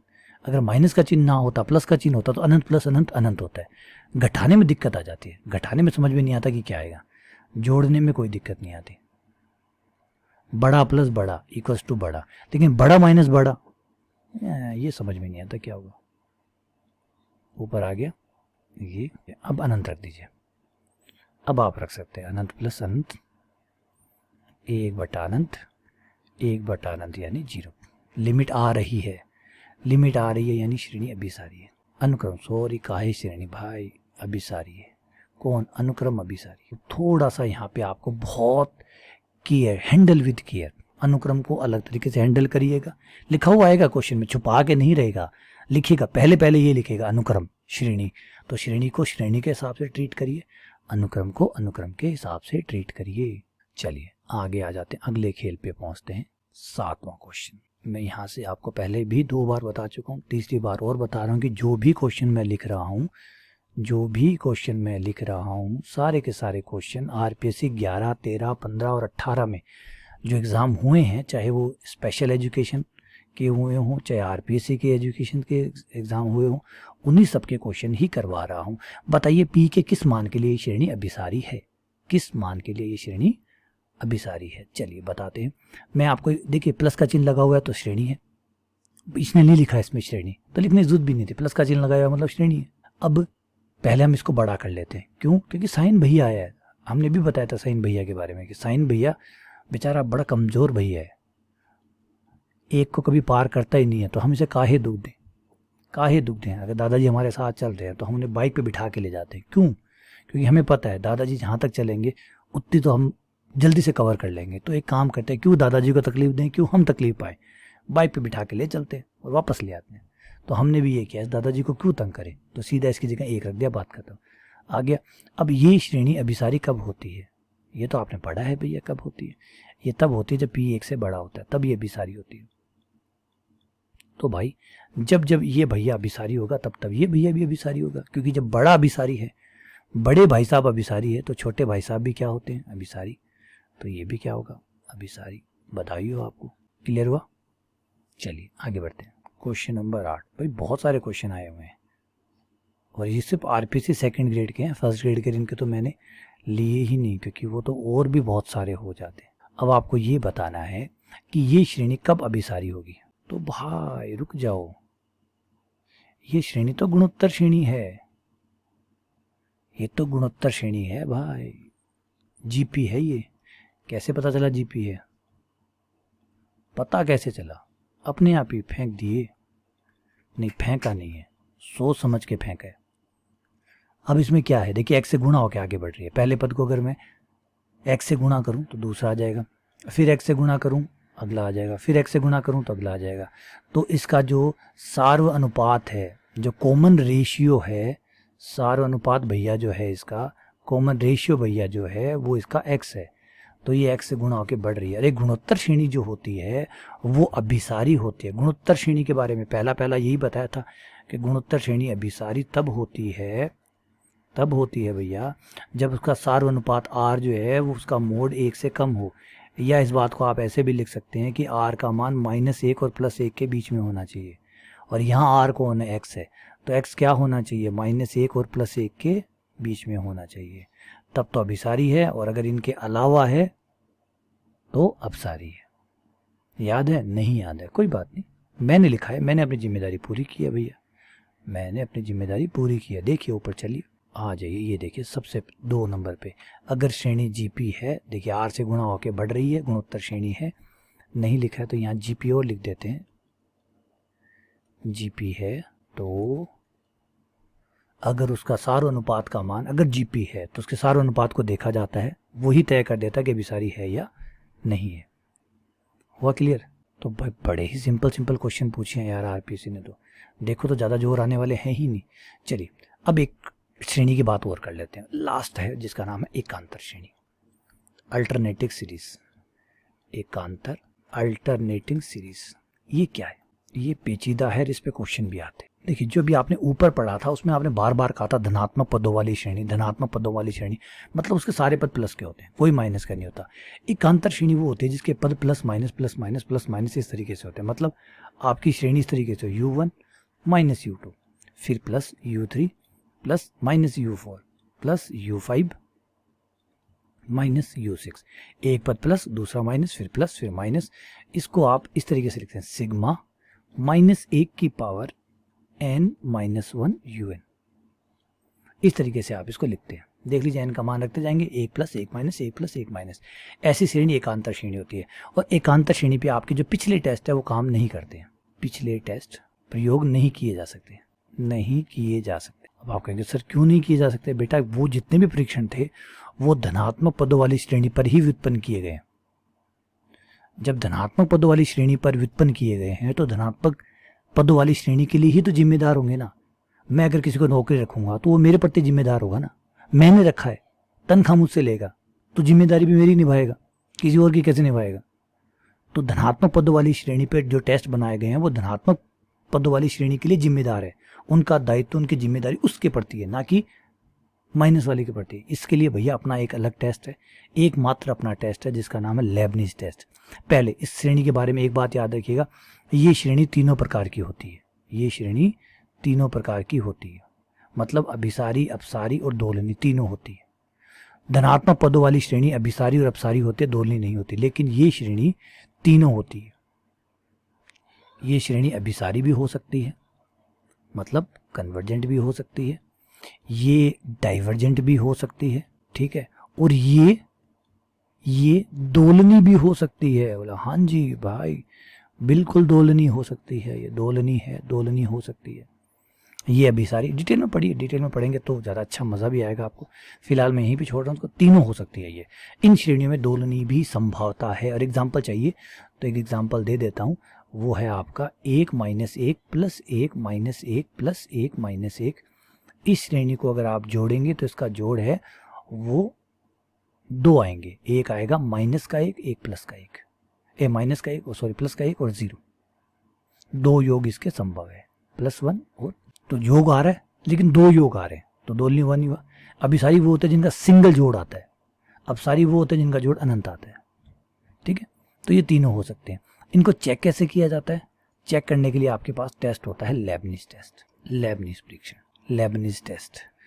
लेबनिज टेस्ट जो है वो ये कहता है, 2 शर्तें मांगता है कि आपकी जो एकांतर श्रेणी है, एकांतर श्रेणी जो है अल्टरनेटिंग सीरीज है -1 की पावर n माइनस 1 UN, अभिसारी होगी यदि, ये शर्त पूरी होगी तो अभिसारी होगी यदि नंबर एक अभिसारी होगी, एकांतर श्रेणी अभिसारी होगी यदि, पहली शर्त, उसका अंतिमवा पद जो nवा पद है उसको आप अनंत तक ले जाएंगे तो अंतिमवा पद जाएगा, अंतिमवा पद 0 होना चाहिए, एक बात।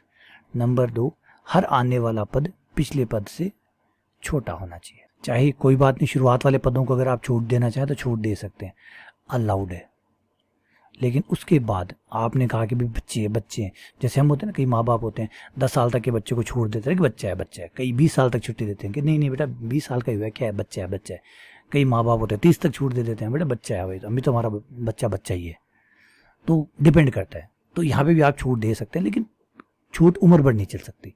कोई तो नंबर आएगा जिसके बाद आपका हर पद छोटा होता चला जाना चाहिए, हर पद छोटा होता हुआ चला जाना चाहिए, ठीक है।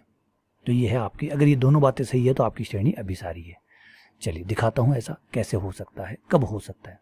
इसके लिए मैं जो RPC का आया हुआ क्वेश्चन है वही ले लेता हूँ ताकि आपको अच्छे से समझ में भी आ जाए। क्वेश्चन 7 को 8वां ही है ना, ये 9वां है सॉरी। 1 minus 1/2 plus 1/3 minus 1/4। अब आप देख सकते हैं कि श्रेणी एकांतर है, और एकांतर श्रेणी में आप अपने पुराने वाले टेस्ट नहीं लगा सकते, बेटा ध्यान रखिएगा। पुराने वाले जो टेस्ट है वो धनात्मक पदों वाले, जो भी डी-एलम्बर्ट, राबे या गॉस या कोशी, ये सब टेस्ट जो मैंने बताए हैं शुरुआत वाले, वो सारे के सारे टेस्ट जो हैं वो धनात्मक पदों वाली श्रेणी के लिए हैं। एकांतर श्रेणी के लिए मात्र एक ही टेस्ट है, वो है लेबनिज टेस्ट। आप और कुछ नहीं कर सकते। कोई बात नहीं, लेबनिज टेस्ट अपने आप में प्रभावी है। आप यहाँ देख सकते हैं, ये आपका पहला पद है, ये आपका दूसरा पद है, ये आपका तीसरा पद है, ये चौथा पद है। अब आप इनको देख के सीधा मुझे बता सकते हैं कि nवां पद क्या होगा, क्योंकि छठे पद में 1/6 आ रहा है, पांचवें पद में 1/5 आ रहा है, चौथे पद में 1/4 आ रहा है, तो ऑब्वियसली बात है nवें पद में 1/n आएगा, ठीक है। अगर मैं यहाँ लिमिट निकालूं तो लिमिट निकालूंगा तो n टेंड्स टू इन्फाइनाइट, तो इसकी लिमिट आएगी 0, 1/n, n का मान अनंत, 1 बटा अनंत यानी 0 आ गया। तो पहली शर्त मेरी पूरी होगी, क्लियर है। शर्त नंबर 1 बड़े ही अच्छी तरीके से कंप्लीट हुई है, फुली सेटिस्फाइड है। नंबर 2, क्या हर पद छोटा हो रहा है? तो बिल्कुल सा छोटा हो रहा है। पहला पद 1 है, 1 के बाद 1/2 आया वो और छोटा है, 1/3 है वो और छोटा है, 1/4 है वो और छोटा है, 1/5 और छोटा है, 1/6 और छोटा है, 1/7 और छोटा है। हर पद छोटा होता जा रहा है। अब उन्होंने सर माइनस का चिन्ह नहीं लिया। बेटा आप यहाँ से जयपुर जाते हैं, बीच में बोर्ड लगे होते हैं कि जयपुर इधर जाइए, इधर इस बोर्ड बताता है कि इधर जयपुर जाइए। क्या आप बोर्ड को उखाड़ के अपने साथ लेके जाते हैं? जयपुर बता रहा है, चलो उखाड़, चल मेरे साथ जयपुर चल, नहीं लगाते ना। बोर्ड क्या करते हैं? बोर्ड का काम होता है दिशा बताना। तो यहाँ ये जो प्लस माइनस के चिन्ह है ये आपको बता रहे हैं कि श्रेणी एकांतर है। अब आप बोर्ड को उखाड़ लेंगे तो नया बंदा जाएगा, उसको कैसे पता चलेगा? तो ये जो प्लस माइनस के चिन्ह है ये सिर्फ आपको बता रहे हैं कि भाई श्रेणी एकांतर है। ये देखिए, ये जो चिन्ह है, ये चिन्ह देख के हमें पता चल रहा है कि एकांतर है। तो इनको उखाड़िएगा मत, इनको अपनी जगह रहने दीजिए। ये आपका U1 है, ये U2 है। देखिए माइनस के लिए हमने अलग प्रबंध किया है, -1 वाले के लिए देखिए अलग प्रबंध किया है। जैसे शादी ब्याह में होता है ना, बड़े विशेष व्यक्ति होते हैं उनके अलग प्रबंध होते हैं, तो माइनस प्लस के लिए देखिए अलग व्यवस्था की है। U1 जो है, जो आपके बाद जो प्लस माइनस को छोड़ के जो बचेगा वो आपका U1, U2, U3 होंगे। प्लस माइनस की व्यवस्था अलग से की गई है। क्लियर है? समझा गया? तो U1 कौन हुआ? 1, U2 कौन हुआ? 1/2, U3 क्या हुआ? 1/3, U4 क्या हुआ? 1/4। ठीक है ना? तो ये आपके छोटे होते जा रहे हैं, छोटे होते जा रहे हैं। इसका मतलब दूसरी शर्त भी पूरी हो गई, दोनों पूरी हो गई, अतः श्रेणी अभिसारी है, अतः श्रेणी अभिसारी है। ठीक है, चलिए यहाँ पे कमाल की बात और एक प्यारी चीज़, यहाँ पे एक नया वर्ड इस्तेमाल करूंगा जिसका नाम है निरपेक्ष। निरपेक्ष श्रेणी, एब्सोल्यूट सीरीज। निरपेक्ष श्रेणी क्या है? अगर एकांतर श्रेणी के सारे चिन्हों को धनात्मक कर दिया जाए, मतलब उसको धनात्मक पदों वाली श्रेणी बना दी जाए, इसके लिए हम ये चिन्ह यूज करते हैं, मोड। मोड लगाते हैं, मोड क्या करता है? माइनस को प्लस कर देता है। तो अगर हम सारी श्रेणी के चिन्हों को प्लस का कर दें तो हमें एकांतर श्रेणी की निरपेक्ष श्रेणी बन गई। निरपेक्ष श्रेणी का मतलब प्लस माइनस हटा दिए, सारे प्लस कर दिए। निरपेक्ष का मतलब क्या होता है? जैसे दूरी है, दूरी निरपेक्ष होती है। आप +2 की तरफ जाइए, -2 की तरफ जाइए, चलना उतना ही पड़ता है। 0 पे खड़े हैं, +2 पे जाइए, उतना ही चलना पड़ता है जितना -2 के लिए चलना पड़ता है। तो आप कहेंगे क्या फायदा फिर -2 +2 का, चलना तो उतना ही पड़ता है। तो निरपेक्ष मान ये होता है कि वो फर्क ही नहीं डलता कि माइनस क्या है प्लस क्या है। तो अगर आप इस श्रेणी की निरपेक्ष श्रेणी बना लें तो आपके सारे पद प्लस के हो जाएंगे इस तरीके से। लेकिन याद रखिएगा ये एकांतर श्रेणी नहीं रही है, ये एकांतर श्रेणी की निरपेक्ष श्रेणी हो गई है। क्या हो गई है? निरपेक्ष श्रेणी। अब इसका अपना अभी, क्योंकि प्लस की हो गई है, अभी अभिसारी अपसारी में से कुछ तो होगी। अब अगर आपने ये चेक किया, आपने चेक किया, यहाँ पे चेक करने की ज़्यादा दिक्कत है नहीं, काहे नहीं है भाई। इसका जो nवा पद है वो है आपका 1/n। इसके हिसाब से p का मान 1 है, और जब p का मान 1 होता है 1/n की पावर p का मान 1 होता है तो श्रेणी अपसारी होती है। तो ये आपकी अपसारी है हमारी, क्योंकि धनात्मक श्रेणी बन गई ना। धनात्मक श्रेणी बनते ही हमारे वो पुराने वाले टेस्ट एक्टिव हो जाते हैं, ठीक, सब जाग उठे, सारे राक्षस जाग उठे। तो p का मान 1 है, मतलब अपसारी है। अब हम कहेंगे कि एकांतर श्रेणी की निरपेक्ष श्रेणी अपसारी है। एकांतर श्रेणी नहीं है, एकांतर श्रेणी नहीं है, निरपेक्ष श्रेणी जो है वो अपसारी है। तो कैसे लिखेंगे इसको? प्यार से लिखेंगे। कैसे लिखेंगे? प्यार से लिखेंगे। क्या लिखेंगे? एकांतर श्रेणी की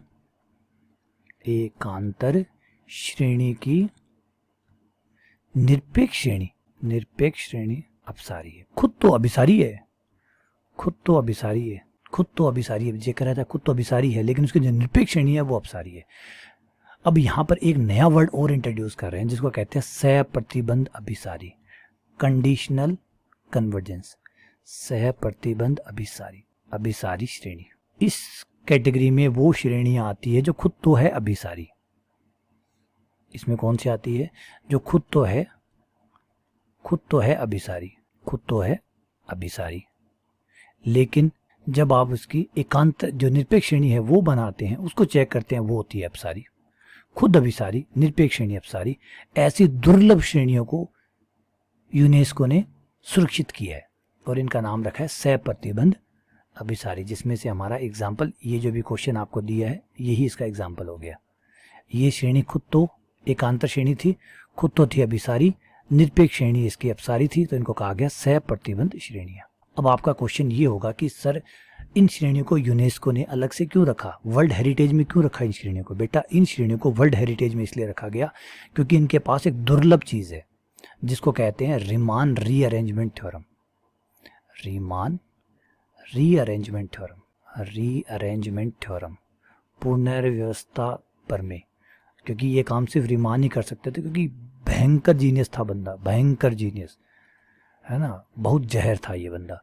तो इस बंदे ने क्या किया, इस बंदे ने कहा कि अगर कोई श्रेणी एकांतर श्रेणी है जो अभिसारी है लेकिन उसकी निरपेक्ष श्रेणी अपसारी है, तो इस श्रेणी इतनी संवेदनशील होती है, इतनी संवेदनशील होती है, इतनी संवेदनशील होती है कि अगर आपने एक भी पद को आगे पीछे कर दिया, एक भी नंबर को अगर आपने आगे पीछे कर दिया तो इसका जोड़ कुछ का कुछ आ जाएगा, कुछ का कुछ आ जाएगा। मतलब सपोज कीजिए अभी इसका जोड़ है वो L1 आ रहा है, आपने कोई भी दो पदों को आगे पीछे किया, चेंज किया, या आपने कहा कि ये दो साथ में रखूंगा, ये दो साथ में रखूंगा, कुछ भी गड़बड़ की इसके साथ, हल्का सा भी खिलवाड़ आपने किया तो इसका जोड़ L2 हो जाएगा।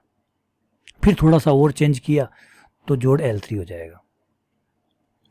फिर थोड़ा बहुत, इतनी संवेदनशील होता ना, सुने ना, थोड़ा सा भी, कितना डेलिकेट है ये, थोड़ा सा भी अगर आपने इसके साथ, तो पूरी कहानी बदल जाती है। अब इसको दूसरे तरीके से समझिए, एक ये तो सिक्के का एक पहलू हो गया, दूसरा पहलू है कि इनका जोड़, इस श्रेणी का जोड़ आप जितना चाहे उतना निकाल सकते हैं। जो श्रेणियां खुद तो अभिसारी, एकांतर श्रेणियां खुद अभिसारी होती है लेकिन निरपेक्ष श्रेणी अपसारी होती है, वो श्रेणियों का जोड़ आप जो चाहे वो निकाल सकते हैं, जो चाहे वो निकाल सकते हैं। मतलब अगर आप चाहें, सुनिए ध्यान से, अगर आप चाहें कि इस श्रेणी का जोड़ मुझे 5 चाहिए तो भैया 5 आ जाएगा। अगर आप कहीं इसका जोड़ 6 चाहिए तो 6 आ जाएगा। आप कहीं इसका जोड़ 0 है तो 0 आ जाएगा। आप कहीं सर इसका जोड़ हमें √2 चाहिए, √2 भी आ जाएगा। आप कहीं सर इसका जोड़ पाई चाहिए, पाई भी आ जाएगा। आप कहीं सर इसका जोड़ मुझे -1/2 चाहिए तो -1/2 आ जाएगा। अरे भाई सब आ जाएगा, बिल्कुल सब आ जाएगा। यही तो रीमान थे, नॉर्मल आदमी थोड़ी थे। अब आप कहेंगे सर ये मजाक है, मजाक कुछ नहीं है बेटा, प्रूफ है, बाकायदा प्रूफ है, जाके नेट पर चेक कर लीजिए, रीमान रीअरेंजमेंट थ्योरम के नाम से बाकायदा प्रूफ है। इसका जोड़ वो आ जाएगा जो आप चाहते हैं, इसका जोड़ वो आ जाएगा जो आप चाहते हैं। इवन माइनस का भी आ जाएगा, बिल्कुल आ जाएगा, प्लस का, हाँ प्लस का भी आ जाएगा, पाई आ जाएगा, पाई आ जाएगा। और बोलो, ये पाई वाई पे क्या अटके पड़े हो, कुछ और बोलो, जो चाहिए वो बोलो। अपना आधार नंबर चाहिए, मिल जाएगा। समझ गए बात? ये है रीमान के अरेंजमेंट थ्योरम, जो कहती है कि ये श्रेणियां, इसीलिए इनको अलग से कैटेगरी बनाएगी, सह प्रतिबंध अभिसारी श्रेणी, सह प्रतिबंध अभिसारी श्रेणी, दुर्लभ श्रेणियां, सह प्रतिबंध अभिसारी श्रेणी, दुर्लभ श्रेणियां। आई बात समझ? क्लियर हुआ ये कंसेप्ट? चलिए अब तो ठीक है, सब बढ़िया है। अब सर ये सब बातें तो समझ में आ गई, ये निरपेक्ष श्रेणी आपने क्यों बनाई, ये बनाने की क्या जरूरत थी, क्यों माइनस वाले को प्लस किया, इसका महत्व समझते हैं। निरपेक्ष श्रेणी का महत्व, आइए निरपेक्ष श्रेणी का महत्व पढ़ते हैं।